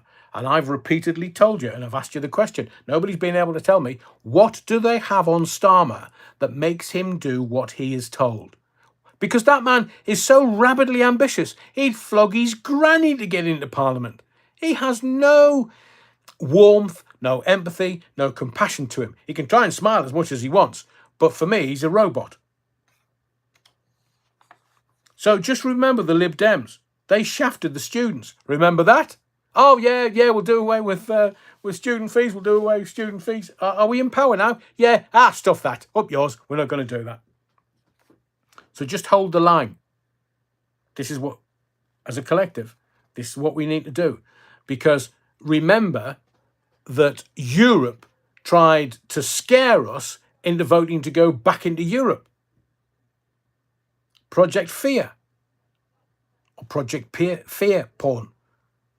I need to enunciate my words this evening because I'm tripping over them. But do not waver, because the political classes, the people in the shadows, are going to try every single which way to make you change your mind. And they'll take their time. They might take a year or 2 or 3. But just hold the line. We've come this far. And as I said to you on Sunday, that Southport was the turning point. We were told we were far-right thugs. We were told it was us kicking off that caused all the chaos. And yet, let me tell you, I saw some information today and it made my hair curl. Director of Public Prosecutions, young Keir, he was in the seat when Savile's file went across his table, or his desk if you will, and that went into file 13. But have a guess who else? Lord Greville Janner. That might be a new name to you, but I've used it in various ways over the last 2 years on these lives. I'm now going to tell you that his case went across Sir Keir Starmer's desk. And that went file 13. So, do you get a knighthood if you're not part of the establishment? No, as David Beckham's finding out, because the only thing in life he wants is a knighthood, and he's not going to get one because he's a petulant little oik who sent emails because nobody would give him a knighthood, and he's kissing ass left, right and centre. But he's also been to Diddy parties. So young David and young Victoria, Vicky to her mates, they're not what you perceive them to be, because going to a Diddy party puts you apart in varying ways, especially when you've been to the freak-offs. Now, they'll all come out and deny it, all of them, but that's why they were there. As I said to you before, David Beckham, WEF puppet. He went to Davos in January. He received an award, one of only 3 per year, for his philanthropic work with football and kids. What was he doing at the World Economic Forum? He's a WEF puppet. And then, what's his face? He's a defender mate from Manchester United. He was doorstepped by a reporter going, bloody hell, what are you doing here? You're in Davos. What are you doing in Davos? Oh, I'm just here to support one of my mates. What? This is Davos, the World Economic Forum, the centre of evil. And you're what? I'm here supporting me mate. Who would that be then? Oh, I'm not telling you. I'm off. See you later. Now, I know where he was walking.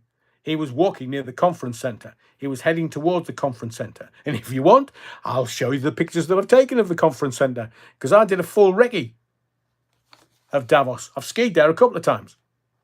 Anybody can go to Davos, just not... I'm not going to say anything further. So hold the line and do not waver. Don't. Because we're not far away from a complete win. My only concern, and I'm sure it's the same as Jackie's, my only concern is that if we believe we're getting a bright new future, it might just be much of the same. It's all about the money, selling off the NHS. And I've said to you many times, be careful what you wish for. Because no matter how we vote, the government always gets in.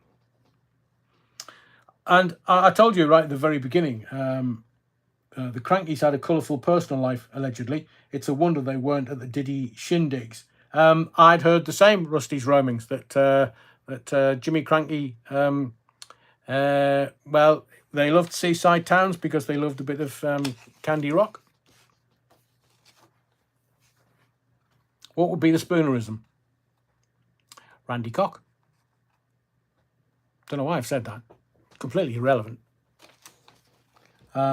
It's a wonder he can see with all that Botox forehead. Who's that, Jackie? Farage. Has he? I know I was looking at somebody the other day who creased their face up, and I thought, I'm so happy that they've not had Botox. Des Ashton, I suspect you don't become an A-lister unless you are prepared to sell your soul to the devil. Well, you have to be in the same club, because they don't want anybody infiltrating their club and then spilling the beans, which appears to be what's happened with the Diddy parties, because they've all scurried away. They're all back under the rocks going, oh, no, not me, mate. No, must have been a body double. No, I would never do anything like that. I would never shag some underage up the arse. No. Said a spokesperson. Oh, you didn't see me lips move, did you? So let me just tell you this. Jackie, yeah, I mean, Jesus. Well, she's got plastic tits and he's got Botox all over his, filler all over his face. I mean, 50-year-old. I've never seen a 50-year-old look like that. Les Griffiths, have you seen the dodgy pics with a UK music entrepreneur and little Asian girls? Oh, I say, Liz. Les, have I?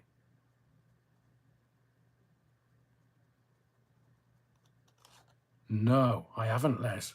And I normally have really good supplies of, as an iconoclast. People let me know things. So, Les, not here, obviously, but get word to me somehow. I don't want to see the pictures. Just get the word to me. Lauren Taylor, yeah, it was Gary Neville. Gary Neville was going towards the conference centre, and somebody went, bloody hell, what are you doing here? He's like, supporting your mate. And they were like, who's your mate? He's like, I'm not going to tell you. I'm off. But anybody knows. Neville and Beckham, really good mates. And Neville would fit in because he's a bit left. But this stop reform movement, the Labour nonces are going to pull every single stunt to try and avoid it and destroy it and eviscerate it and break it. Like I say, nobody stopped Lord Greville Janner, Labour peer, did they? Shakira. But what they don't realise is that we've learned. Everybody's learned. I told you, I gave you this secret away on Sunday, and I said that we've all learned to keep our traps shut. We're not telling anyone. Nobody's discussing it within their families. Nobody's discussing it with their friends, because we had a place 5 years ago where people were arguing amongst families, get this, and people were being coerced into stuff. Well, now they know the truth. And wait till I tell you what the Canadians are up to. It's going to make your hair curl. So we keep our mouths shut. We vote with our conscience. They can't tell us what to do because we've seen it all before. We've seen Southport. We've seen people jailed for memes and posts on Facebook. And yet rapists are not even spoken to. How the does that work? So we're voting with our conscience, but more importantly, we're voting for our children and our grandchildren, because we know that this is dangerous. What is going on is very, very dangerous. Not only for you or I, but for others, our community, our family, our children and grandchildren. We know, and they expect us to just do what we've always done.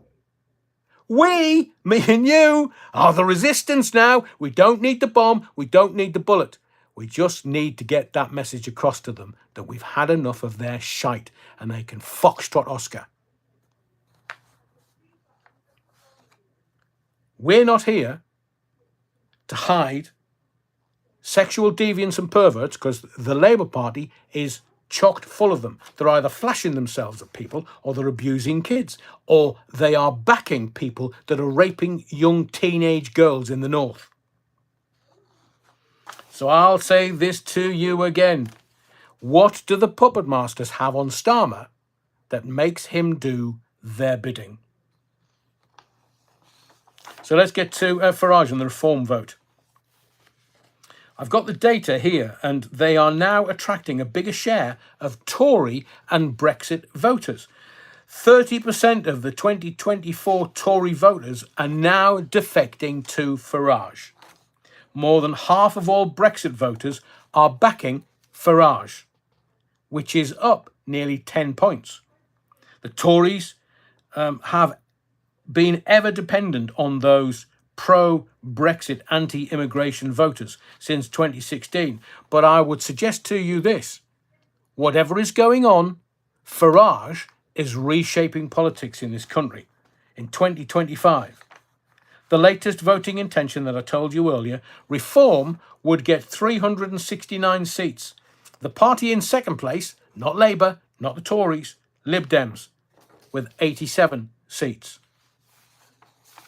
Let's very quickly touch on the Met firearms officers. As I said right at the beginning of this live, they feel betrayed and broken.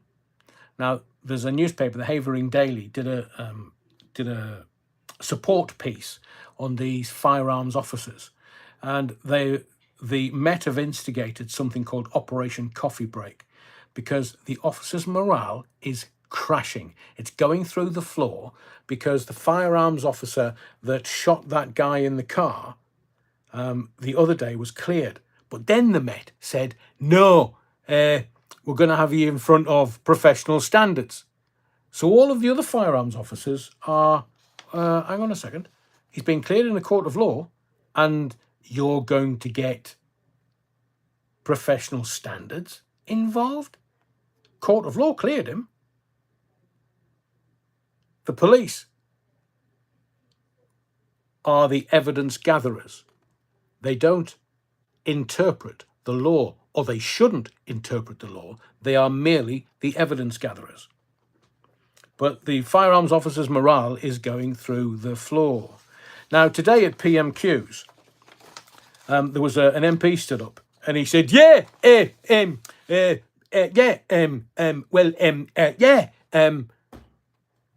local landlord in my constituency called Jason. And he's heard the rumour about Sir Keir Starmer. Pause. No, not that one. So there's at least 2 rumours going around about Sir Keir Starmer. And little Needle Dick was sitting there shitting himself. You could see, because all of PMQs, he was nervy, he was rattled, don't know what's going on in the Labour Party, but there is something going on in the Labour Party. I will guarantee you that. They've seen the data from the voting on Thursday night and they've decided, look, this could be the Labour Party wiped out, never to return. And the NEC are shitting it, and Starmer knows that he's not the one in control now. But the ever inscrutable Ginger Growler was sitting next to him, didn't move. Not you couldn't see anything on her face. Make that I'll just give you a comedy opening. You'll make your own gags up. But she had nought on her face. So I believe that there are some MPs. I'm going to pay a lot of attention to PMQs. I did and I didn't. But now the MPs have had enough of him and they want him gone. So I'm going to wait and see what clues they give us, like I do with you sometimes. I don't tell you all the time. I just leave little clues for you to see if you want to go somewhere with it, if you want to do your own research, which you always can. But over a period of time, I will let the cat out of the bag, gently and subtly. But this one was Jason, the pub landlord. He's heard a rumour about Sir Keir Starmer. No, not that one. They're letting the cat out of the bag. Benjamin Fulford clearly states what the rumours are in his weekly Rumble podcast. Oh, then, as you can put them in the comment, if somebody's already put it in the public domain, the Court of Law prosecutors should have ensured that the professional standards were adhered to. So here's the rub. Can you remember on one of the London bridges, I think it might have actually been London Bridge, where there was some wrong-uns who were turning their life around and went in for a meeting, and all of a sudden there's a terrorist on London Bridge, and they thought he was wearing a belt or some explosives, and they all ran out and tried to get him. The one thing that you weren't allowed to see was the firearms officers that got other people to safety, and firearms officers that isolated the man, and then a firearms officer that shot the boy in the head. Now, let me tell you, for a fact, it's not Hollywood, and it makes a mess. And it also traumatizes the firearms officer. Now, as much as you can turn around and say, oh, well, you know, they've got their training, they're as hard as nails. Male and female firearms officers. Not always the way. And then you've got, you know, there was threats to put the army on the streets. Fascist dictators. So what do? Do you trust the firearms officers, or do you just leave it to the law of the jungle? And look, if somebody gets stabbed to death, oh, well, such a shame. Oh, well, never mind. And if somebody gets shot because there's a shit ton of guns on the streets of this country, not supposed to be because it's illegal, but the drug dealers don't care whether it's illegal or not. They just care about the money. I've told you before about this boy that got involved with some really nasty types out of Manchester. And he was in the northeast. And he was in one of the local pubs, and the Manchester boys came up to have a word because he'd evidently not coughed up all the money that he was supposed to cough up, and they just set him on fire. Died from his burns. I don't think anybody was ever caught.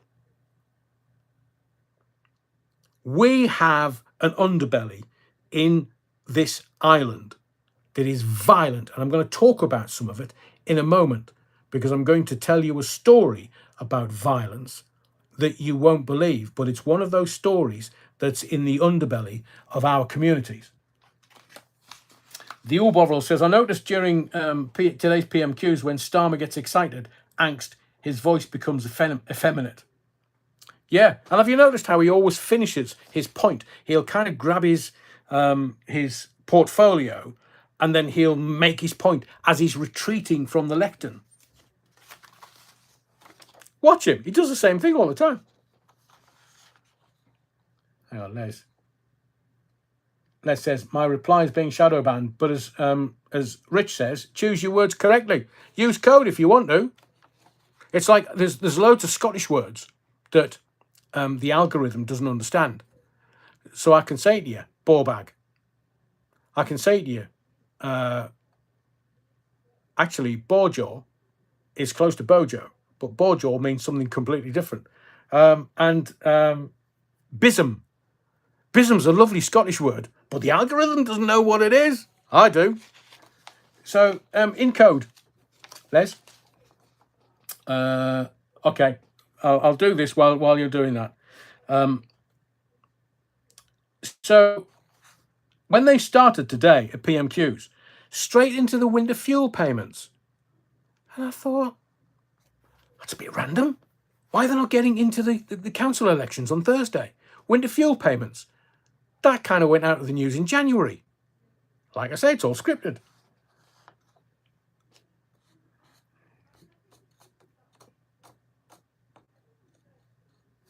Oh, Les Griffiths, covert filming of Man Love. Very good. Because you know that John Lennon lived in Men Love Avenue in Liverpool. Men Love Avenue. What an address that would have been.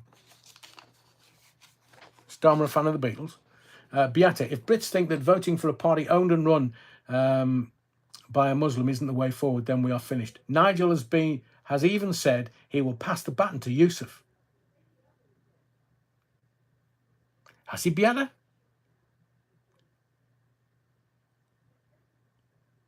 Right, I get it, Les. Leave it there. Don't take it any further. Because I've heard the same thing.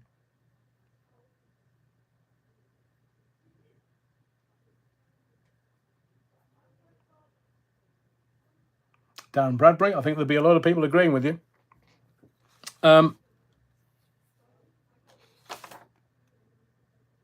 So I will, at PMQs today, you would think we're dealing with the intellectual elite in the Houses of Parliament. So some woman stood up to ask a question and she was taking forever. And then somebody's phone went off. Somebody's phone started ringing. And you just think, hang on a second, this is the telly, this is PMQs. How lax is that? Somebody's left their phone on and left their ringer on. Amateurs, utter amateurs. So Kemi not good enough, seemingly wanted to get stuck in, but she just was not good enough. Where was the rough and tumble about last week's council election? Absolutely nowhere. They're not interested. But I will round that off by saying that mass invasion of a country is an act of war. A government failing to protect a country is an act of treason. And remember, Mao attacked the farmers. Stalin attacked the farmers. Now world governments, France, Holland, Germany, Spain, UK, are attacking the farmers. It's the same group throughout history. It's a playbook. It's not a chance happening. Wake the fuck up. They don't care about you. You're a cash cow. Be compliant. They'll love you. And remember, don't worry, your government loves you. X Factor's going to be along soon. And if you can't wake the fuck up, don't even try with any of your family or friends. But I would suggest to you, and there is a reason why I do these lives the way I do it, because you've got to pay attention. Because what I'm saying to you and what I'm telling you is vitally important for you, your family, your community. Because these people want us compliant, docile, and do as we are told. Our family lineages go back thousands of years in this island, and we are an island race. You come here, do not underestimate our fighting capability. I've told you this before. Protect the old uns and the little uns. And the politicians? How can you tell when a politician's lying? The lips move. So Trump's got a big announcement this Thursday, Friday. So what today's Wednesday. They've got a big announcement Thursday and Friday. He said it's positive and it's a very big announcement. Now, I'm not a size queen by any stretch of the imagination, but what on earth is he going to announce Thursday or Friday? He's going to announce something. To give you the heads up, seemingly the UK threat level is raised to severe. I thought it was already at severe. Deeming an attack is highly likely. The next level, top level, is critical. It was last in place, the severe was last in place in 2007. Security services have stopped 43 late-stage plots, we're being told, since 2017. In 8 years, 43 late-stage plots, 3 of which were in the last year. And some of these late-stage plots, they're calling goal line saves. So there's a ton of shit happening in the background. English bottle cap. Will he announce his resignation? No, not that big. They're saying there is a threat from international terrorism. So let me just guess. Would that be Islam by any chance? Because if we are attacked in this island by foreign terrorists, the politicians are going to have to answer some very serious questions, allowing them all in without any checks and with all the money and free dental care, free health care, free housing, free everything. No, the bloody wonder they're coming across here. And why are they coming across here? Because this government is trying to destroy this island race from inside. Clywed Piven strategy. So who are the international terrorists? Oh, let's have a think. Is it Russia? No, because Russia, look, I'm doing a deep dive into certain subjects. And somebody once said to JFK, because they wanted to nuke the Russians, and this person said, who would you have to talk to? So Trump and Putin are on best of terms because they know the game. It's a rigged game. It's for the elite to make money game. Is it going to be Iran? So we'll start off war? Russia, don't be silly. Is it going to be a certain community? So let me tell you a violent story, because I was going to tell you on Sunday, but just didn't have time. I went to my local tip. You know what it was like on bank holiday weekends. You just try and get rid of a load of stuff. You just tidy things up. It's May. Let's get rid of stuff. So I went to my local tip with stuff. And we got held up in a queue outside the gates. And the staff that was at the gates came over to the car and I said, "What's going on?" And he said, "What you got? What do you want to chuck away?" And I said, "Oh, some gardening stuff and some landfill." He said, "Nope, can't let you in." I said, "Why not? That's your job." And he said, "We've had 8 staff attacks this year. We've had 8 staff attacked by members of the public in 5 months." And I said, is it just becoming more and more violent? He said one of the staff was just trying to get one guy to pull into a bay the way he should pull into a bay. Guy got out and twatted this old boy with a metal bar over the head. And you think, what?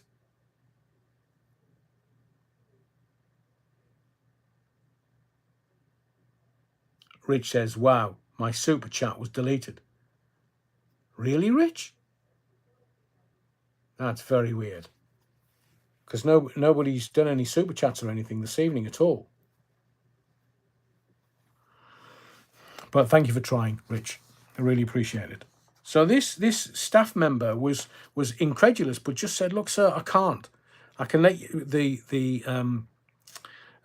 the gardening waste is full. We can't let you in until we get the next container in." He said, "But we're getting very, very worried at this particular tip that staff are being attacked just because people can't dump their shit." I mean, I don't know about you, but society just feels more and more violent.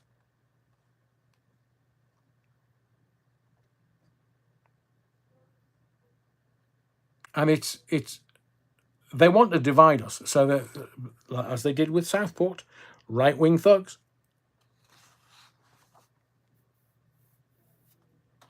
But this staff member was 8 attacks this year. It's like almost 1 every 2 weeks. It's getting critical at this particular place.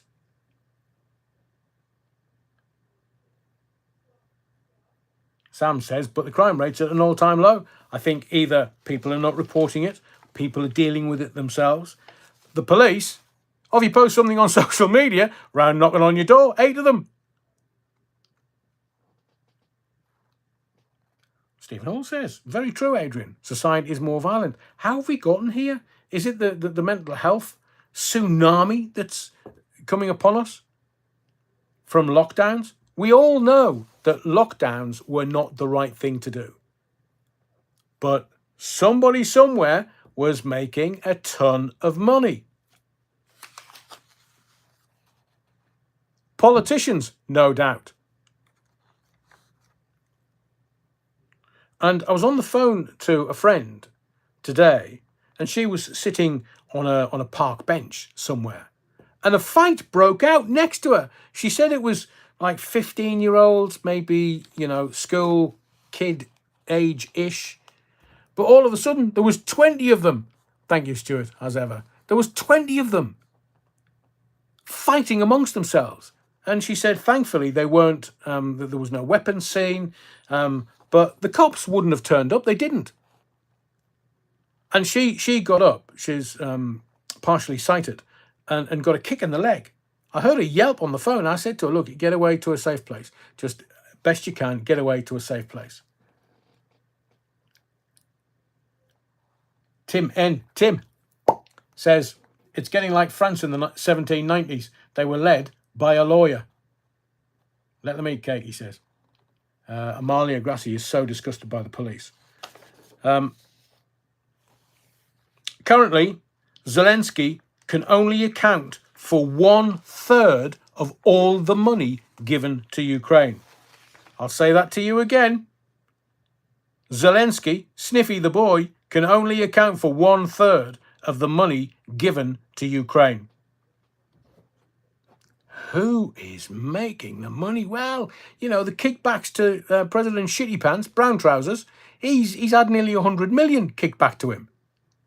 They're greedy, these people, these politicians. And he's come out today. He's been given an interview. So Trump's had his 100 days. Somebody's obviously woken up President Brown Trousers and gone, here, George, you want an ice cream? Brilliant. Go and talk to that bloke over there. And then when you're finished, we'll take you for an ice cream. He's blaming everything on Trump. And this is the moron that wanted to claim all kinds of credit for brokering peace with Israel. He thought he did it.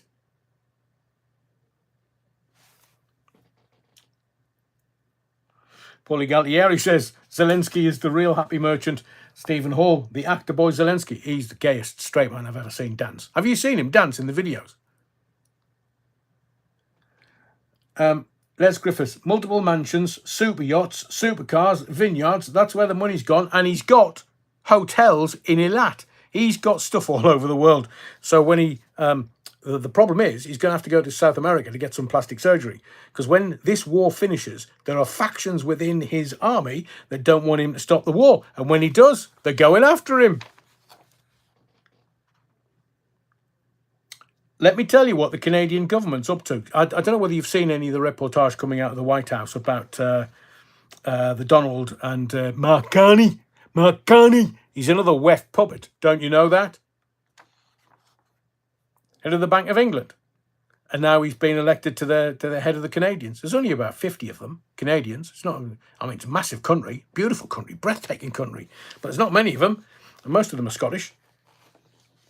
But now the Canadian government has launched trials. What of, Adrian?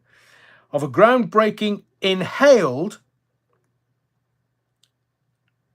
Mike Romeo November Alpha. Because that would have disappeared if I hadn't done it that way. A Mike Romeo November Alpha. mRNA. Charlie 19 Jibber Jabber. So the trials are that Aerovax is designed to address jibber jabber hesitancy. So you know the people that didn't take the jibber jabber? Oh, they've got an answer for that. Yeah. So what the governments are going to do is they're going to, you know the chemtrails that nobody believed, that certain factions we have been talking about for 30 years on air. And everybody, loads of people laughed at me when I said, do you see those planes in the sky? Yeah, they're spreading shit. Oh, don't be stupid. You're paranoid, you, man. Really?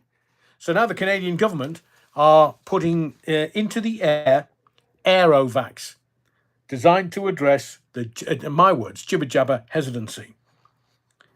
Immunisation without needles. So WEF puppet Carney, the Marxist, the socialist, the communist, they've had this developed at McMaster University. It's backed by, I'll give you 2 seconds. I'm not going to be facetious and I'm not going to toy with you. But this Aerovax that they're just going to spray into the air that you're going to breathe has been backed by funding by the Bill and Melinda Gates Foundation. Fan my brow. They, that's McMaster University, have received an $8 million boost. Eventually, the jibber jabber is going to be deployed and delivered by a nasal spray. They're trying to get away from the needles because some people don't like needles. I don't like shit going up my nose. That is fact. That is happening. The Bill and Melinda Gates Foundation have given $8 million funding for this. And the Canadian government are launching trials soon in the same way that this corrupt Labour government, and I use the word corrupt advisedly because they just take loads of freebies. Even a free box watching his beloved Arsenal. If it's free, it's corrupt because there's no such thing as a free lunch.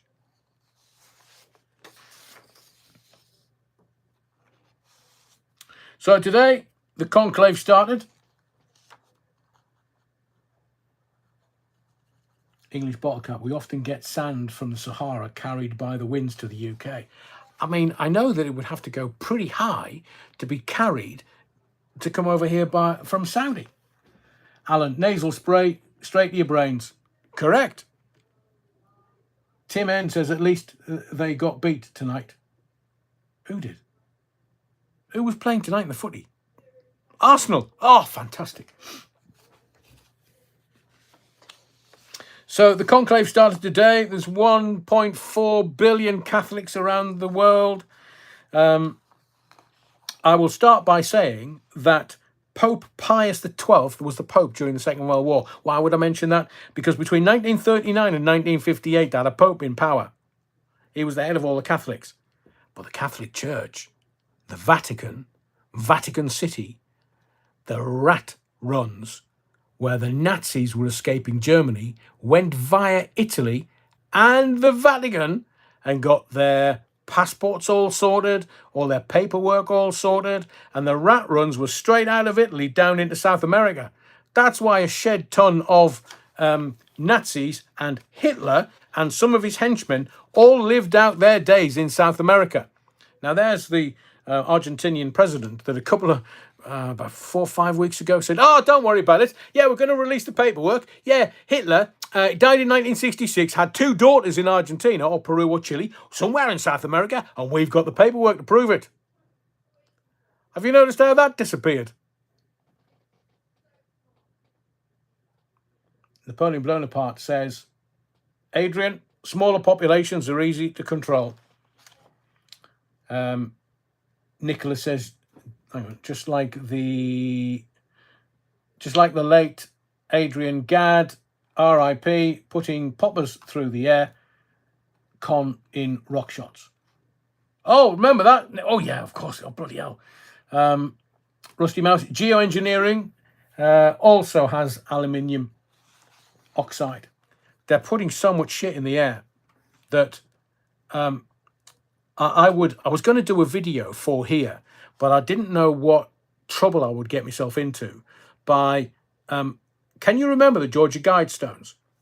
Herding cats. I took many photographs today just walking down my local high street over a short period of around 20 minutes, and even a deaf, blind, drunk would find it hard to deny. Brilliant. Herding cats. But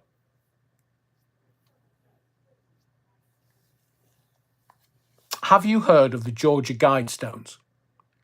The Georgia Guidestones had information on for the future of mankind, and they said keep it under the population under 500 million.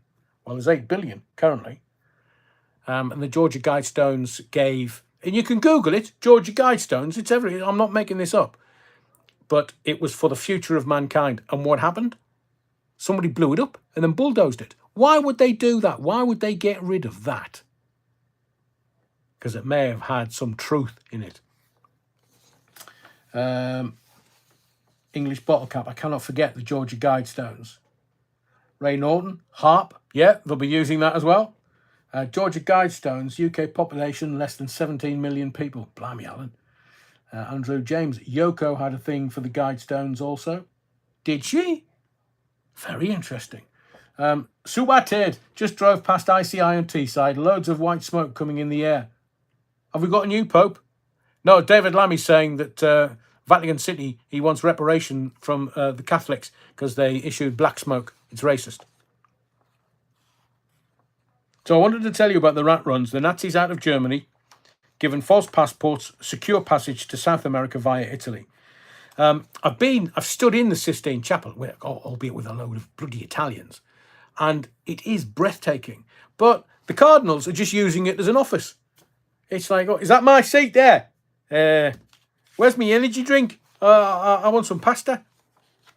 Oh, by the way, look up. It is fantastic. You're not allowed to take any photographs whatsoever in the Sistine Chapel. Oops. The Sistine Chapel doors are now locked. The BBC are right on it. They were saying earlier, when we're going to see the white smoke, when we're going to see the white smoke, when they choose a new bloody Pope, man. Just wait. The longest was 3 years. Can you imagine you having to stand there, pieces to camera for 3 years? You'd lose your mind. Quickest, 10 hours, seemingly.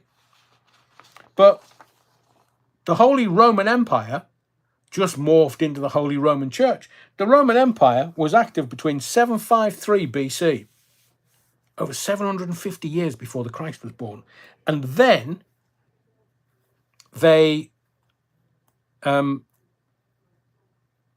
Holy Roman Empire was still around in 476 AD.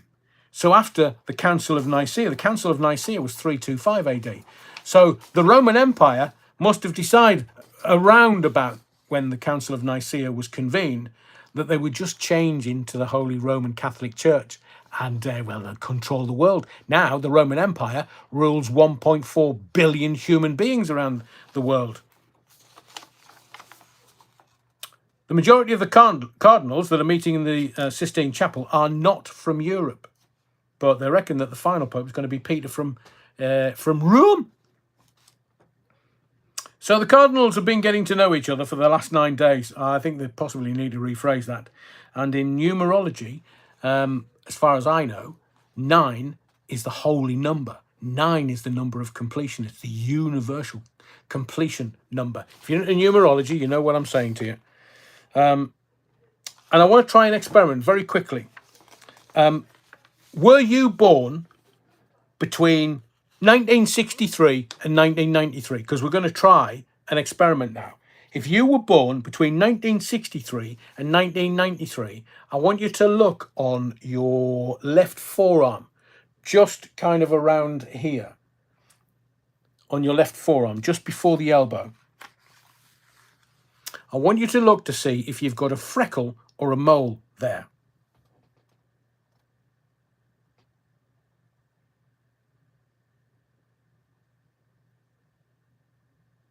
Right, so the audience for this tonight, bloody hell, man. So there's this trend going on where I'm not asking for your year of birth. What are you like?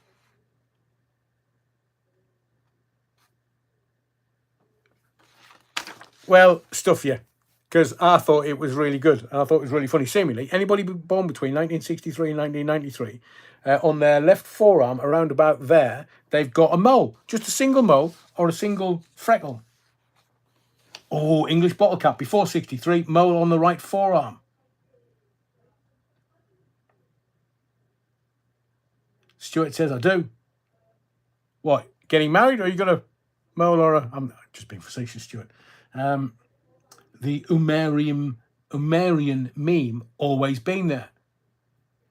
They reckon that it's near to the inside of your elbow. Some people have them on both. Some people have it on the left. Some people have it on the right. I haven't got it. I've had penicillin for it.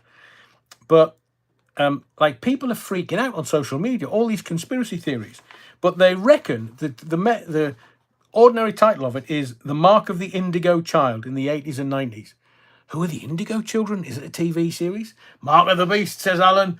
I've got the dent in my shoulder. Does that count? No, Soul Rebel. It's got to be a mole or a freckle on your forearm. Right, I'm going to finish on this. I want to finish on like a happy, on a smiley stuff, because we've done lots of serious stuff tonight. And Sharon Grinnell, welcome for being a first timer. I've got loads of them. Are you like a Ginge, Sharon? Because Ginger's got loads of them. It's on the inside, not the outside. So it's on the inside of your forearm. So I'm going to, hidden in plain sight, I'm going to ask you something. Seemingly Ofcom, that's the Office of Communications, the government, Ofcom is under pressure to censor the Carry On films.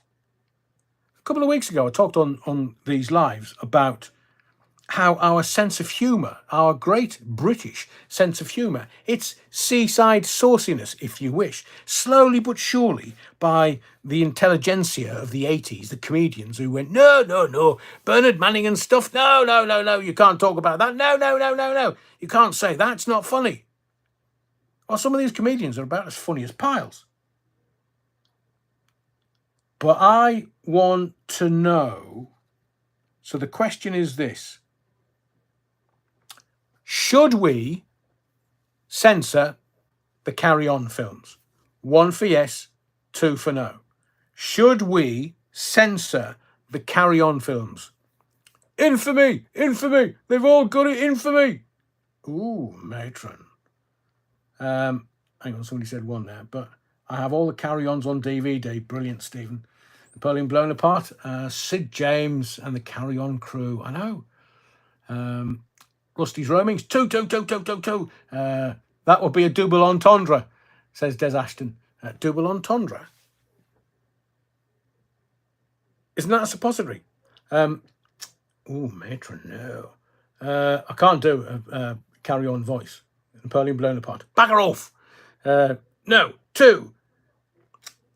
Interesting. So, how can we let Ofcom? They are under pressure. I saw this in passing earlier. Under pressure to censor the Carry On films. I mean, are they just going to leave us with anything? Anything? I mean, if people take offence, well, let them take offence. And the gate. And the uprights.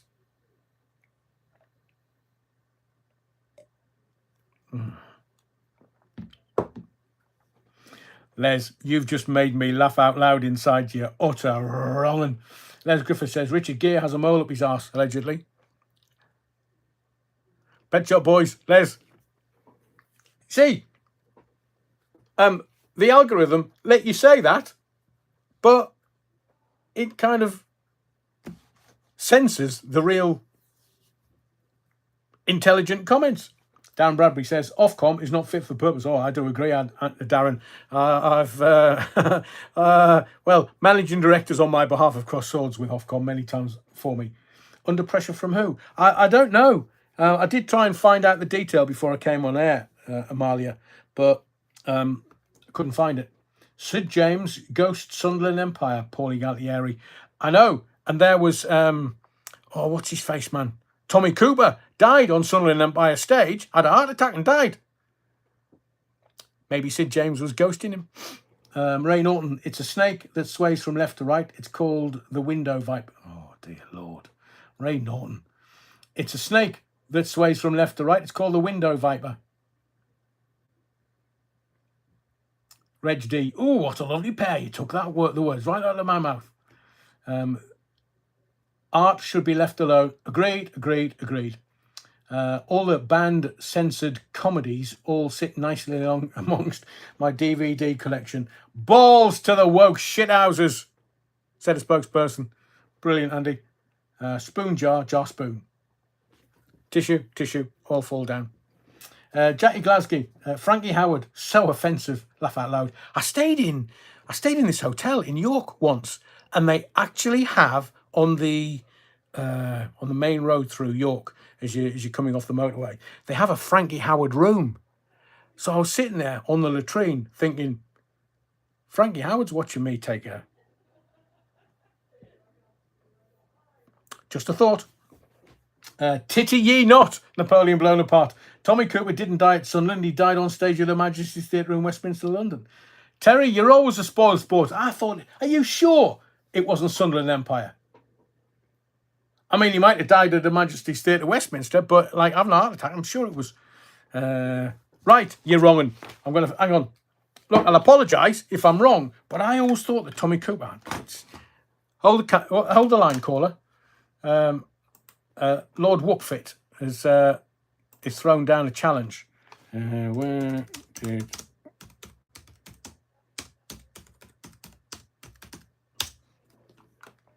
Oh, bagger. All right. The Wookfit, Lord Wookfit is correct. So, which...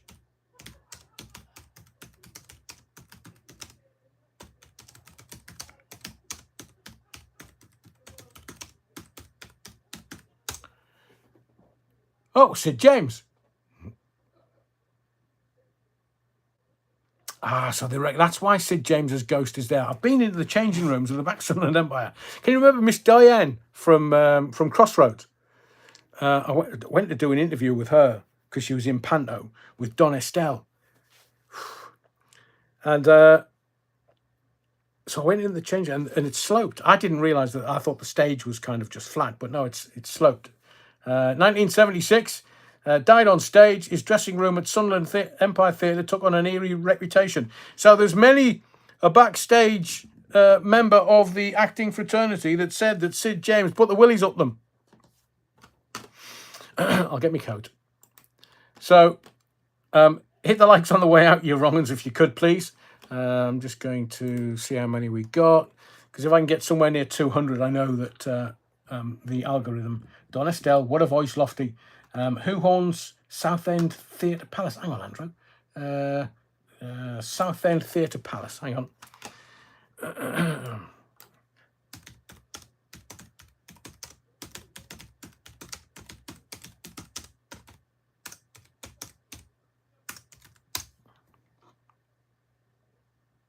Oh, Southend Palace Theatre is rumoured to be haunted by the spirit of a former theatre manager who allegedly committed suicide from the fly floor due to financial difficulties. Additionally, there are reports of a distinguished woman in white and the sound of a piano playing. Oh, she's tinkling her ivories. What can I say? Having a strum. Piano playing in the empty pit, adding to the eerie atmosphere. Some people have also reported feeling a hand on their shoulder. What can I say? So long as it's not two hands on either shoulder, because then you know you're at a Diddy party. And the odd tobacco smells have been detected. Oh, tobacco, spirit. Actually, I do feel, I was going to look today, I do feel like a ghostly vibe. Somebody asked on Sunday, so maybe we should have a, what am I looking at? That's it. We're going to do tomorrow's news today. How weird, man. Get a move on. I've only put two it. Okay, let's do that. Oh, I say, right. Okay, no, that's Wednesdays.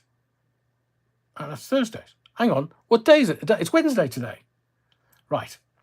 So, tomorrow's news today, front of the Daily Mirror, VE Day 80, as world remembers the end of World War II in Europe.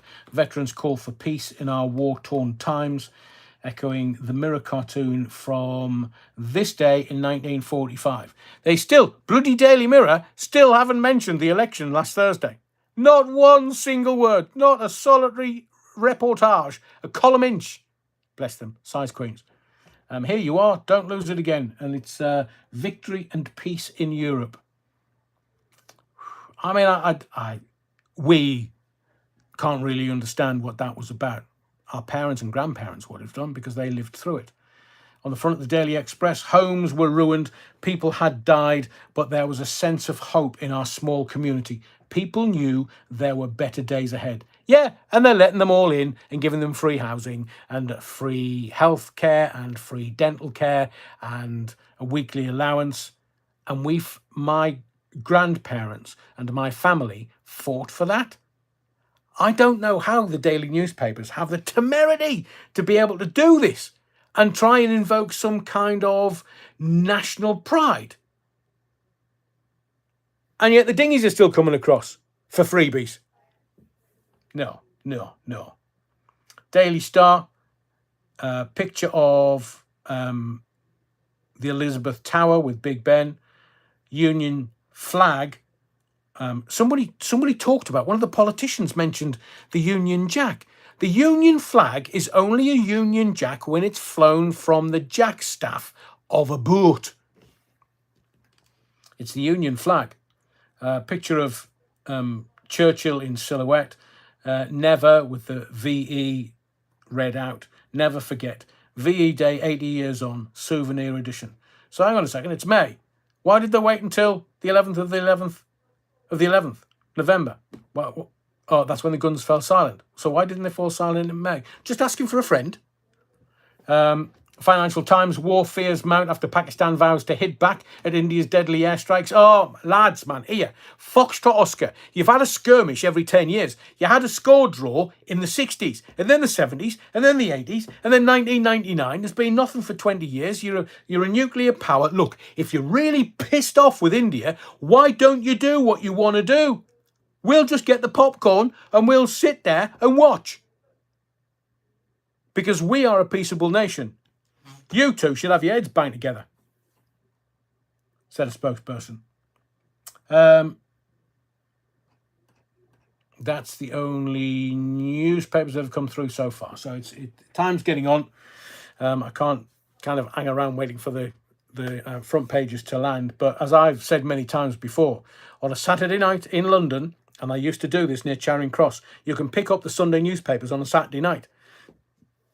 When I was working for Fired, and it was all kicking off around Diana, I picked up the early editions that were printed on the Saturday, and there was no mention of Diana whatsoever.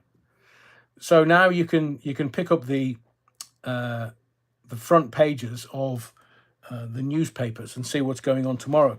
But I will guarantee you, once I've read them, there won't be much in them. So thank you again for supporting this live. The next live is Sunday, 8 o'clock. And if I can do other things, I mean, it's just finding the time, to be fair. I would rather come on here and do a live every day. Rich, remember our glorious dead? Indeed, Rich, indeed. Amalia Grassi just sneezed all over my feet. Pretty picture, Amalia.